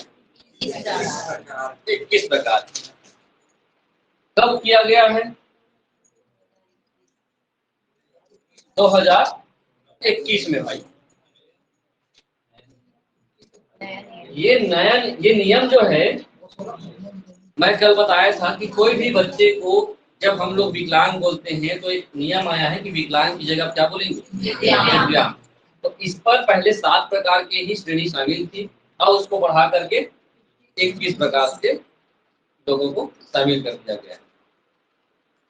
जितने भी विकलांग होते हैं वैसे बच्चों को शासन की तरफ से क्या मिलता है? विशेष सुविधाएं मिलती हैं शासन की तरफ से। अगर आप बात करते हैं कोई भी डिसेबल है और उनको रोजगार की बात की जाए तो उनको रोजगार भी विशेष रूप से आरक्षण व्यवस्था है।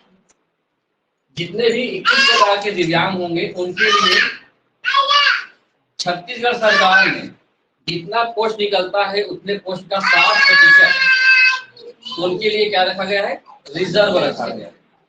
भारत सरकार 6% सीटों को दिव्यांग के लिए क्या करता है? रिजर्व रखता है। और ये भी समायोजन का ही एक हिस्सा है ताकि हम उनको भेदभाव ना करके एक सामान्य लोगों के भी शामिल कर सकें। ये याद रहना चाहिए, ये कभी भी पूछा जा सकता है।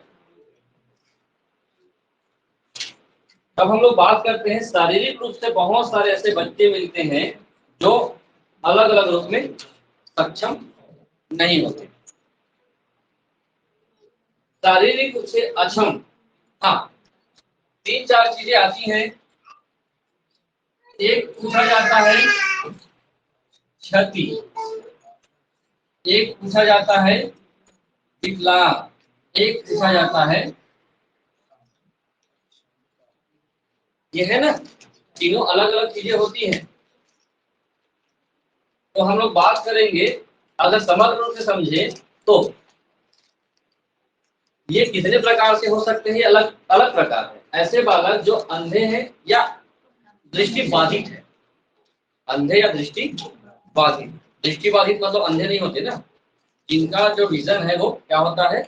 एक आंख वाला या दोनों आंखों में बहुत ज्यादा परेशानी है ऐसा वाले, या अंधे वाला। या सुनने वालों के लिए श्रवण बाधित, बोलने वालों के लिए मुख बधिर, चलने के लिए अपंग बालक, और क्या होते हैं? नाजुक बालक, संवेदी रूप से कमजोर।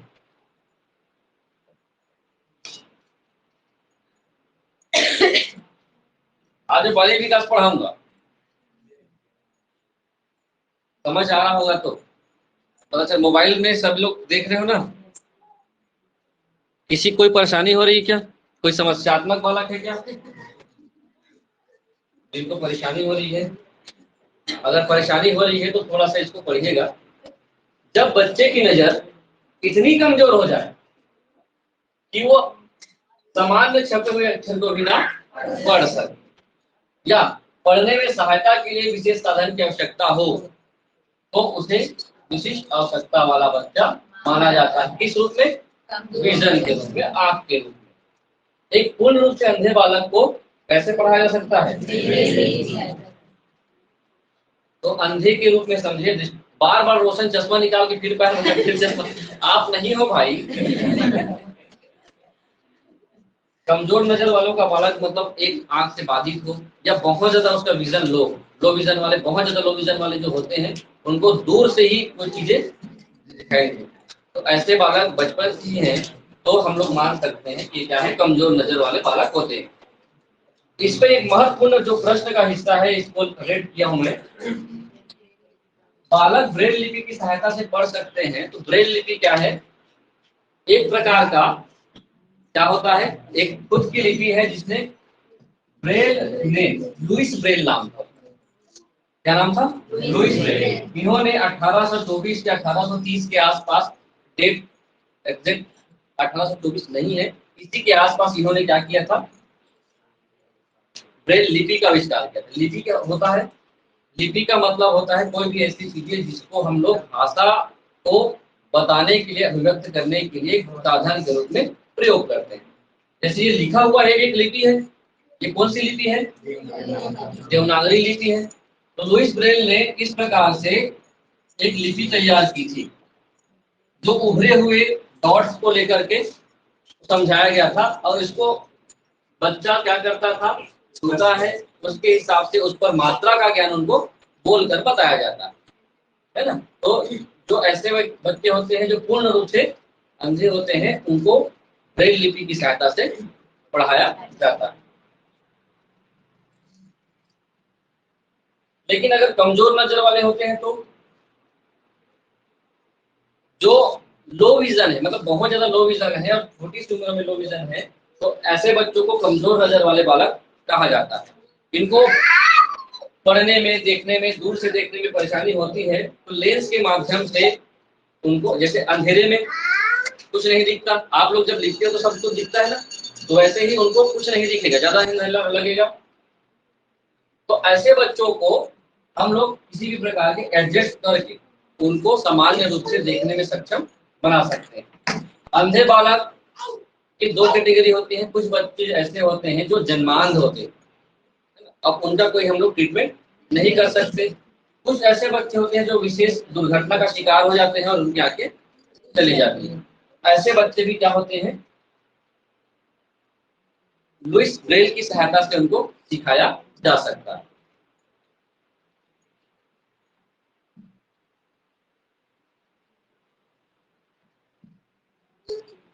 चलिए, अब बच्चों का हम लोग समायोजन किस रूप में करें? अगर लो विजन है तो अभी क्या बताया, चश्मा, लेंस के माध्यम से उनको सिखाया पढ़ा जा सकता है। अगर कक्षा में पीछे बैठने वाले को देखने में परेशानी होती है, तो सामने बैठा करके या फिर लाइट या अन्य व्यवस्था करके दिखाया जा सकता है, या फिर उनको सुनकर दोहराने का अभ्यास भी कराया जा सकता है, बोल बोलकर बताया जा सकता है। सूरदास, सूरदास ने किस प्रकार से बहुत सारे ग्रंथों की रचना की थी? इस रूप में, सुनकर दोहराकर। उनके बाद उनकी बातों को क्या किया गया था? संकलित किया गया था। उनके पास तो वो भी जन्मान थे, जन्म से क्या थे? अंधे।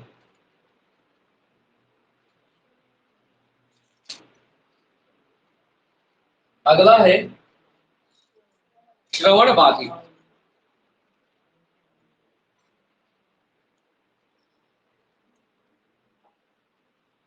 मुझे ये लगता है कि ये टॉपिक जो भी चल रहे हैं ना, उसको आप लोग बेहतर ढंग से समझते भी हो और आसानी से समझ भी रहे हो, लेकिन फैक्चुअल जो चीजें हैं उसको आपको थोड़ा सा ध्यान में रखना पड़ेगा। जैसे लुईस ब्रेल वाला आ गया, ब्रेल लिपि, उसमें केवल एक ही चीज है, ब्रेल लिपि का आविष्कार किसने किया? पहले 9th और 6th हो गए। समझाने के लिए जो बिंदु है, मुझे बहुत सारी चीजों को शामिल करना पड़ता है, लेकिन बहुत सारी चीजें छूट जाती है। ऐसा होगा तो पूरा एक बुक बन जाएगा, फिर से नोट्स बन रहे हैं ना, मैं कोशिश कर रहा हूँ कि नोट्स बना। आप लोग इस पे जानकारी जितनी होती है ना, तो ऐड करिएगा। जो बहरेपन का शिकार होते हैं, सुनने में बाधा आती है, वो भी दो प्रकार के होते हैं। एक जो होते हैं वो पूर्ण रूप से सुन नहीं सकते, उसमें भी दो प्रकार के। पूर्ण रूप से नहीं सुन सकते, उसमें भी दो प्रकार के होते हैं। जैसे जन्म, दूसरा बाद। दुर्घटना हो गया, कुछ हो गया, तब भी हम लोग क्या बोल सकते हैं? वो पूर्ण रूप से बधिर, आंशिक रूप से बधिर, सुनने में दिक्कत। जो ऊंचा सुनते, ऊंचा सुनने का मतलब है जोर से बोलो तो उनके कान में ध्वनियां पहुंचती हैं। इसको देख लीजिए। अगर हम लोग बात करते हैं दो रूपों में, तो जन्म पूर्व या जन्म के समय कुछ ऐसे फैक्टर हमारे सामने आ जाते हैं जिससे बच्चा क्या हो सकता है? श्रवण बाधित हो सकता है। जैसे गर्भावस्था में ही श्रवण शक्ति नहीं है, शुरू से ही वो नहीं सुन सकता, या कुछ ऐसे होते हैं माताएं, गर्भवती माताएं, जिनका जो प्रसव होता है वो समय से पहले हो जाता है, तो बच्चा प्री मैच्योर जो होता है उससे भी हम लोग बोल सकते हैं। असुरक्षित प्रसव, ये भी बहुत ज्यादा खतरनाक होता है। उसके बाद जर्मन खसरे की बीमारी है, खसरे की बीमारी, फिर जननांगी की कारण। अगर बाद में बात करें तो बच्चों में कान की क्या हो गई, बीमारी हो गई, तो ये क्या हो गया, दुर्घटना हो गई। ऊंची ध्वनिया, अधिकतर ये माना जाता है कि जो छोटे बच्चे रहते, शिशु होते हैं, उनको आज के समय में पटाखों से, डीजे से या ऐसे आवाजों से दूर रखें जो क्या होते हैं, उच्च ध्वनि वाले होते हैं। और ध्वनि कितने डेसिबल की होती है कि उच्च मानी जाती है, लो मानी जाती है, यही बात। तो उसके अलग अलग फैक्टर जन्म के बाद भी काम करते हैं। तो उच्च ध्वनि, ये डीजे बहुत खतरनाक है। डीजे से एक व्यक्ति श्रवण बाधित हो चुका है।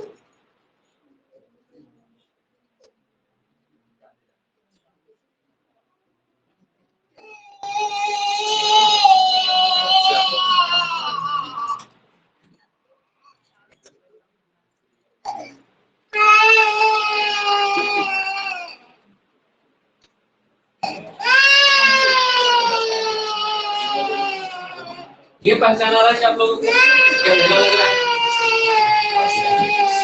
श्रवण शक्ति की बात की जाए तो ये है सामान्य श्रवण 0 से 25 dB का मतलब होता है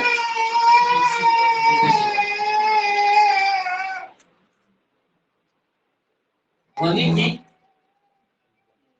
तीव्रता, किससे नापी जाती है, डेसिबल।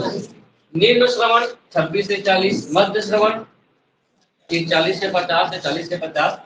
यहाँ पर आप लोगों को समझना होगा, एक सामान्य व्यक्ति 40 डेसिबल जो होता है वो मानक माना गया है। उसके बाद क्या होती है, गंभीर की श्रेणी में आती है।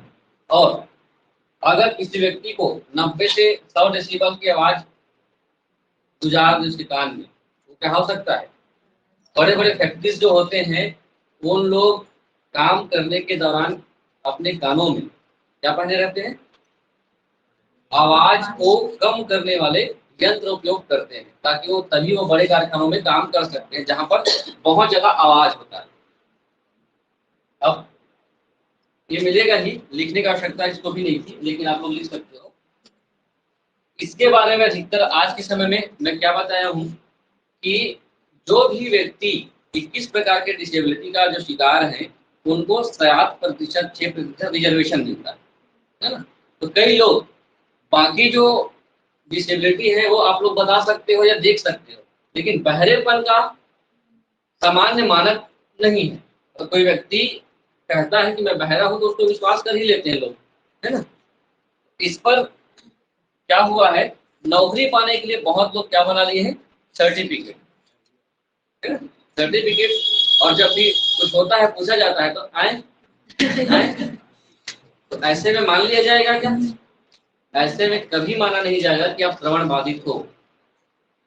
इसके लिए सरकार ने क्या किया है, तो जैसे ही इनका मेडिकल चेकअप सरकार की तरह कराया जाएगा, जो झूठ बोल करके बहरा हूं कर नौकरी पाना चाहते हैं, तो उनको मेडिकल टेस्ट कराया जाएगा। और मेडिकल टेस्ट में उनके कान में 120 डेसिबल का आवाज डाला जाएगा।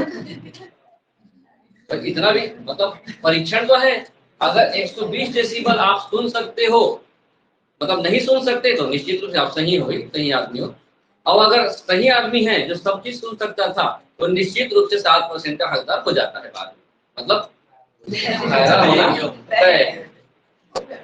तो इसीलिए कभी भी ये प्रयास मत कीजिएगा कि सर्टिफिकेट बना करके आप लोग बाकी चीजें जो हाथ से पैर से विकलांग है ना, आंख से विकलांग है, हम लोग को प्रत्यक्ष दिखता है, ये चीजें हमको नहीं दिखती, तो इसका फायदा उठाते हैं, ऐसा माना जाता है भाई।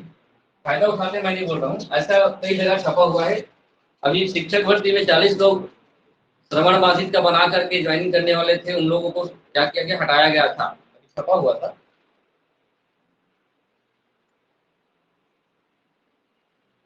तो उपाय क्या है, कैसे बालकों को अलग अलग रूप से ध्वनि को लेकर के क्या किया जाए, समायोजन पर ध्यान दिया जाए।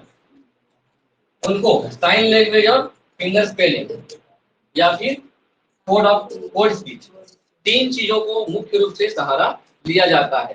साइन लैंग्वेज जो ऐसे ऐसे आता है, आप लोगों ने न्यूज सुना होगा कई बार, जो ऐसे करते हैं भारत के प्रधानमंत्री, ऐसा वाला जो आता है उसको आप लोग, ये सीखने वाला चीज है। उसके बाद वही फिंगर वाला, फिंगर हिज्जा या साइन लैंग्वेज,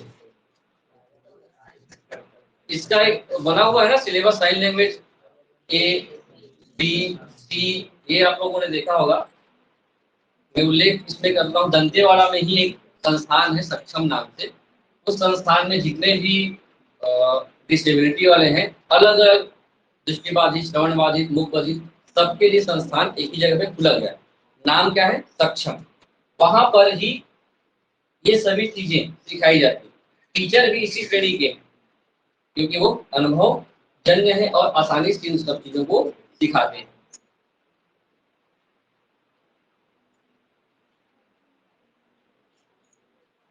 ICIDH, ये IMP लिख लो कहीं भी, ICIDH, international classification of impairment, disability और हैंडीकैप। और इसी में परिभाषित किया गया है, जो हम लोग विकलांग बोल देते हैं, विकलांग, हर कोई विकलांग है, उसके अलग अलग तरीके होते हैं, कैसे उसको किस श्रेणी में रखा जाता है, कैसे इसको माना जाता है, जिसमें क्षति क्या होती है या हानि क्या होती है ये बताया जाता है। विकलांग एक्चुअल में किसको कहा जाता है ये बताया जाता है, और डिसेबल किसको कहा जाता है ये बताया जाता है। तीनों में अंतर समझते हैं? इसको पढ़ने से भी आपको समझ में आ जाएगा। इसका फुल फॉर्म लिखिएगा, लेकिन ICIDH, अंतरराष्ट्रीय स्तर पर वर्गीकरण किसका?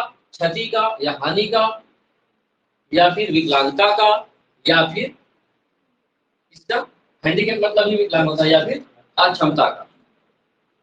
एबल मतलब सक्षम, डिसेबल मतलब असक्षम।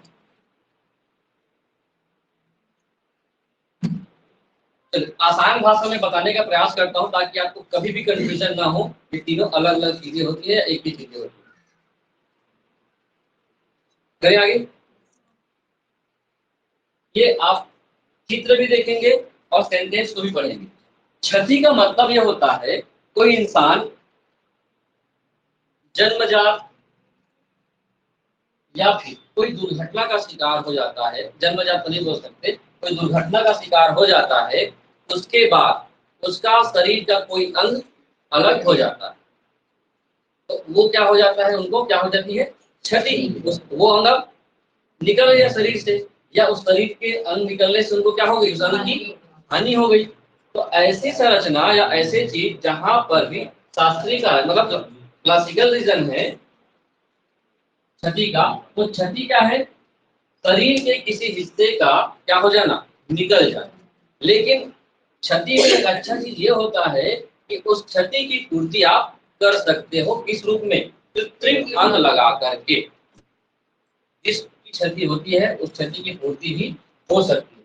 तो आप दो फोटो देख रहे हैं, इनका जो है पैर नहीं है, कोई हो सकता है कि किसी दुर्घटना में, एक्सीडेंट में इसका पैर कट गया हो, तो इनके पास कृत्रिम अंग लगाने का एक विकल्प है। क्षति का मतलब है शरीर के किसी भी अंग का क्या हो जाना? दुर्घटनावश निकल जाना या अलग हो जाना।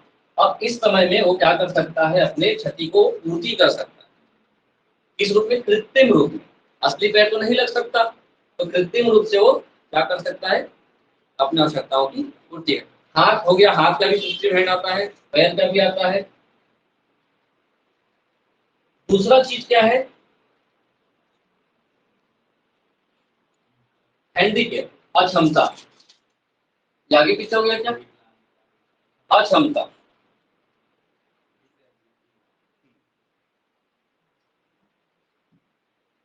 अक्षमता पर्याप्त शक्ति, क्षमता या शारीरिक या मानसिक क्षमता की कमी। इस रूप में शारीरिक रूप से या फिर मानसिक रूप से वो किसी भी कार्य को करने के लिए क्या होता है? सक्षम नहीं होता है। मतलब अपने दैनिक जीवन के कार्य को करने की बात आ जाए या घरेलू जिम्मेदारी को पूरा करने की बात आ जाए, इस सब में वो क्या होता है? सक्षम नहीं हो पाता। ठीक है, सक्षम नहीं हो पाता है। तो ऐसे स्थिति में जैसे ये कोई व्यक्ति है जो किसका शिकार है, पोलियो, किसका शिकार है, पोलियो का। तो समस्या क्या आती है, उनको अन्य लोगों के साथ और उस पर्यावरण के साथ क्या होगा, संबंध अंतःक्रिया बनाने में वो क्या कर सकता है, उनके अंदर बाधा आ सकती है। साथ ही साथ हम लोग ये समझे कि विकलांग व्यक्ति जो इस अक्षमता की बात की जा रही है, इससे विकलांग व्यक्ति लंबे समय तक क्या होता है, शारीरिक और मानसिक रूप से उस हानि को झेलता रहता है। इसमें यही चीज आएगा कि जो हानि होती है वो कैसे होती है, लंबे समय तक, और जो केवल हानि होती थी या क्षति होती थी उसकी पूर्ति हम लोग क्या कर सकते हैं, शरीर की कोई जगह अलग हो जाना या हट जाना। इसके साथ दो चीजों के साथ अंतःक्रिया, अन्य लोगों के साथ और पर्यावरण के साथ इनका जो अंतःक्रिया है सामान्य के जैसे नहीं होता है। और जब ऐसा नहीं होता तो उनके अंदर प्रभावी भागीदारी, पार्टिसिपेशन उनके अंदर नहीं आती, इसमें उनके अंदर क्या आएगी, बाधा ही उत्पन्न होती है। क्षति या हानि क्या है, शरीर के कुछ अंगों का अलग होना, ये क्या है, क्षति या हानि। किस रूप में, लंबे समय तक। इसमें विशेषता क्या है, ऐसी स्थिति लोगों के अंदर आती है तो वो अंतःक्रिया करने में वो क्या करता है, कठिनाई महसूस करता है।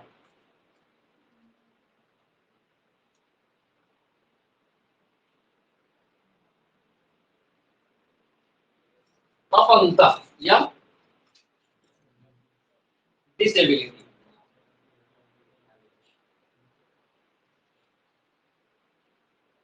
डिसेबिलिटी मतलब उनको फिजिकली रूप से, मेंटली रूप से, इंद्रियों के रूप में या बौद्धिक विकास रूप में सभी प्रकार से क्या हो गए, कितने प्रकार में बताया था डिसेबिलिटी का, 21 प्रकार के चीजों में वो क्या करता है, अपने आप को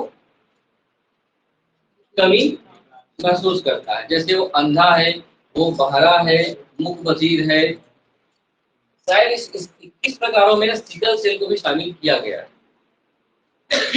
सिकल सेल होते हैं ना, सिकलिंग उसको बोलते हैं, सिकलिंग जो होता है, सिकलिंग को 21 प्रकार के जो डिसेबिलिटी है ना उसमें शामिल किया गया है। और बौनेपन भी है, जो बहुत बौने होते हैं उम्र के हिसाब से, वो भी शामिल है। तो ये एडवांस चीज है कि 21 प्रकार में क्या क्या शामिल है। मुझे नहीं लगता कि ये पूछा जा सकता है, लेकिन 21 प्रकार ध्यान में रखें। राज्य सरकार द्वारा इस पर समावेशन हेतु नौकरियों में आरक्षण का भी प्रावधान है। उद्देश्य क्या है, समावेशन, समाज के साथ बराबर व्यवहार कर सके। ये फोटो देख रहे अलग अलग रूप में, दृष्टिबाधित, ये भी दृष्टिबाधित हो सकता है, एक पैर नहीं है, ये भी है। तो इस प्रकार से 21 प्रकार के योग्यताएं हैं, डिसेबिलिटीज है। इसको लेकर के हम लोग क्या करते हैं, अशक्त भी बोला जा सकता है, निशक्त भी बोला जा सकता है, अपंग भी बोला जा सकता है, दिव्यांग भी बोला जा सकता है। अलग अलग नाम से आपको आए, सबका मतलब होता है कि आपके शरीर में उसकी योग्यता नहीं है। अक्षमता क्या है, अक्षमता अपने शरीर की कुछ न कुछ क्षति या कमी के कारण से हम लोग वातावरण में और लोगों के साथ एडजस्टमेंट करने में दिक्कत हो। थोड़ा सा तीनों में अंतर। शिक्षक की भूमिका है, शिक्षक तो अच्छा ही काम करेगा।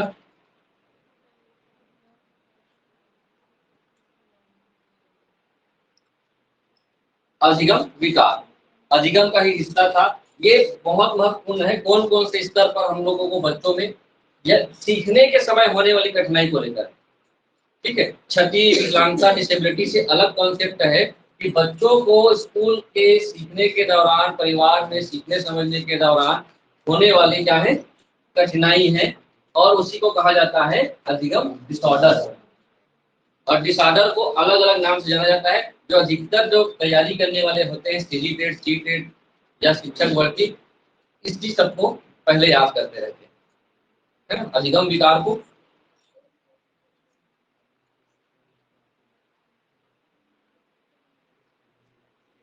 याद होगा सबको कौन कौन से अधिगम विकार होते हैं।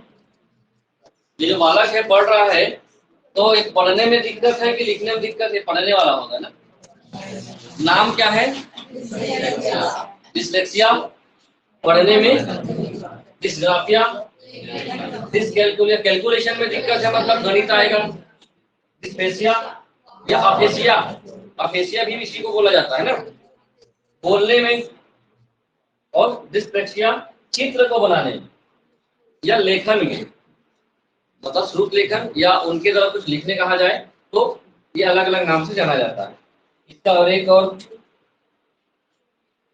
फुल पेज छोटे छोटे अक्षरों में लिखा है, स्क्रीनशॉट इसको भी ले सकते हो आप लोग। ये उससे ज्यादा चीजें जुड़ी हुई है। अलग अलग नाम को अलग अलग रूप में जाना जाता है और ये बाल विकास में, हिंदी में, इंग्लिश में, तीनों में पेडागॉजी का एक हिस्सा है, तीनों में आता है। इसको आप लोग ध्यान रखेंगे।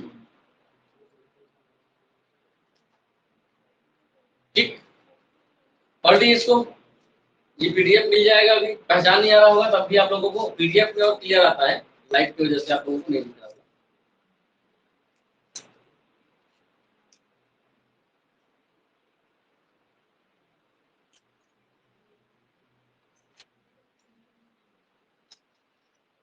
कौन है? ये कल का है, कल पढ़ेंगे इसको। बालक या बच्चे को किस रूप में समझते हैं हम लोग? एक समस्या समाधान करने वाले के रूप में, या फिर वैज्ञानिक सोच रखने वाले के रूप में, या उस समस्या का समाधान वो वैज्ञानिक तरीके से वाकई में करता है, इस रूप में चर्चा करेंगे। ठीक, पढ़ा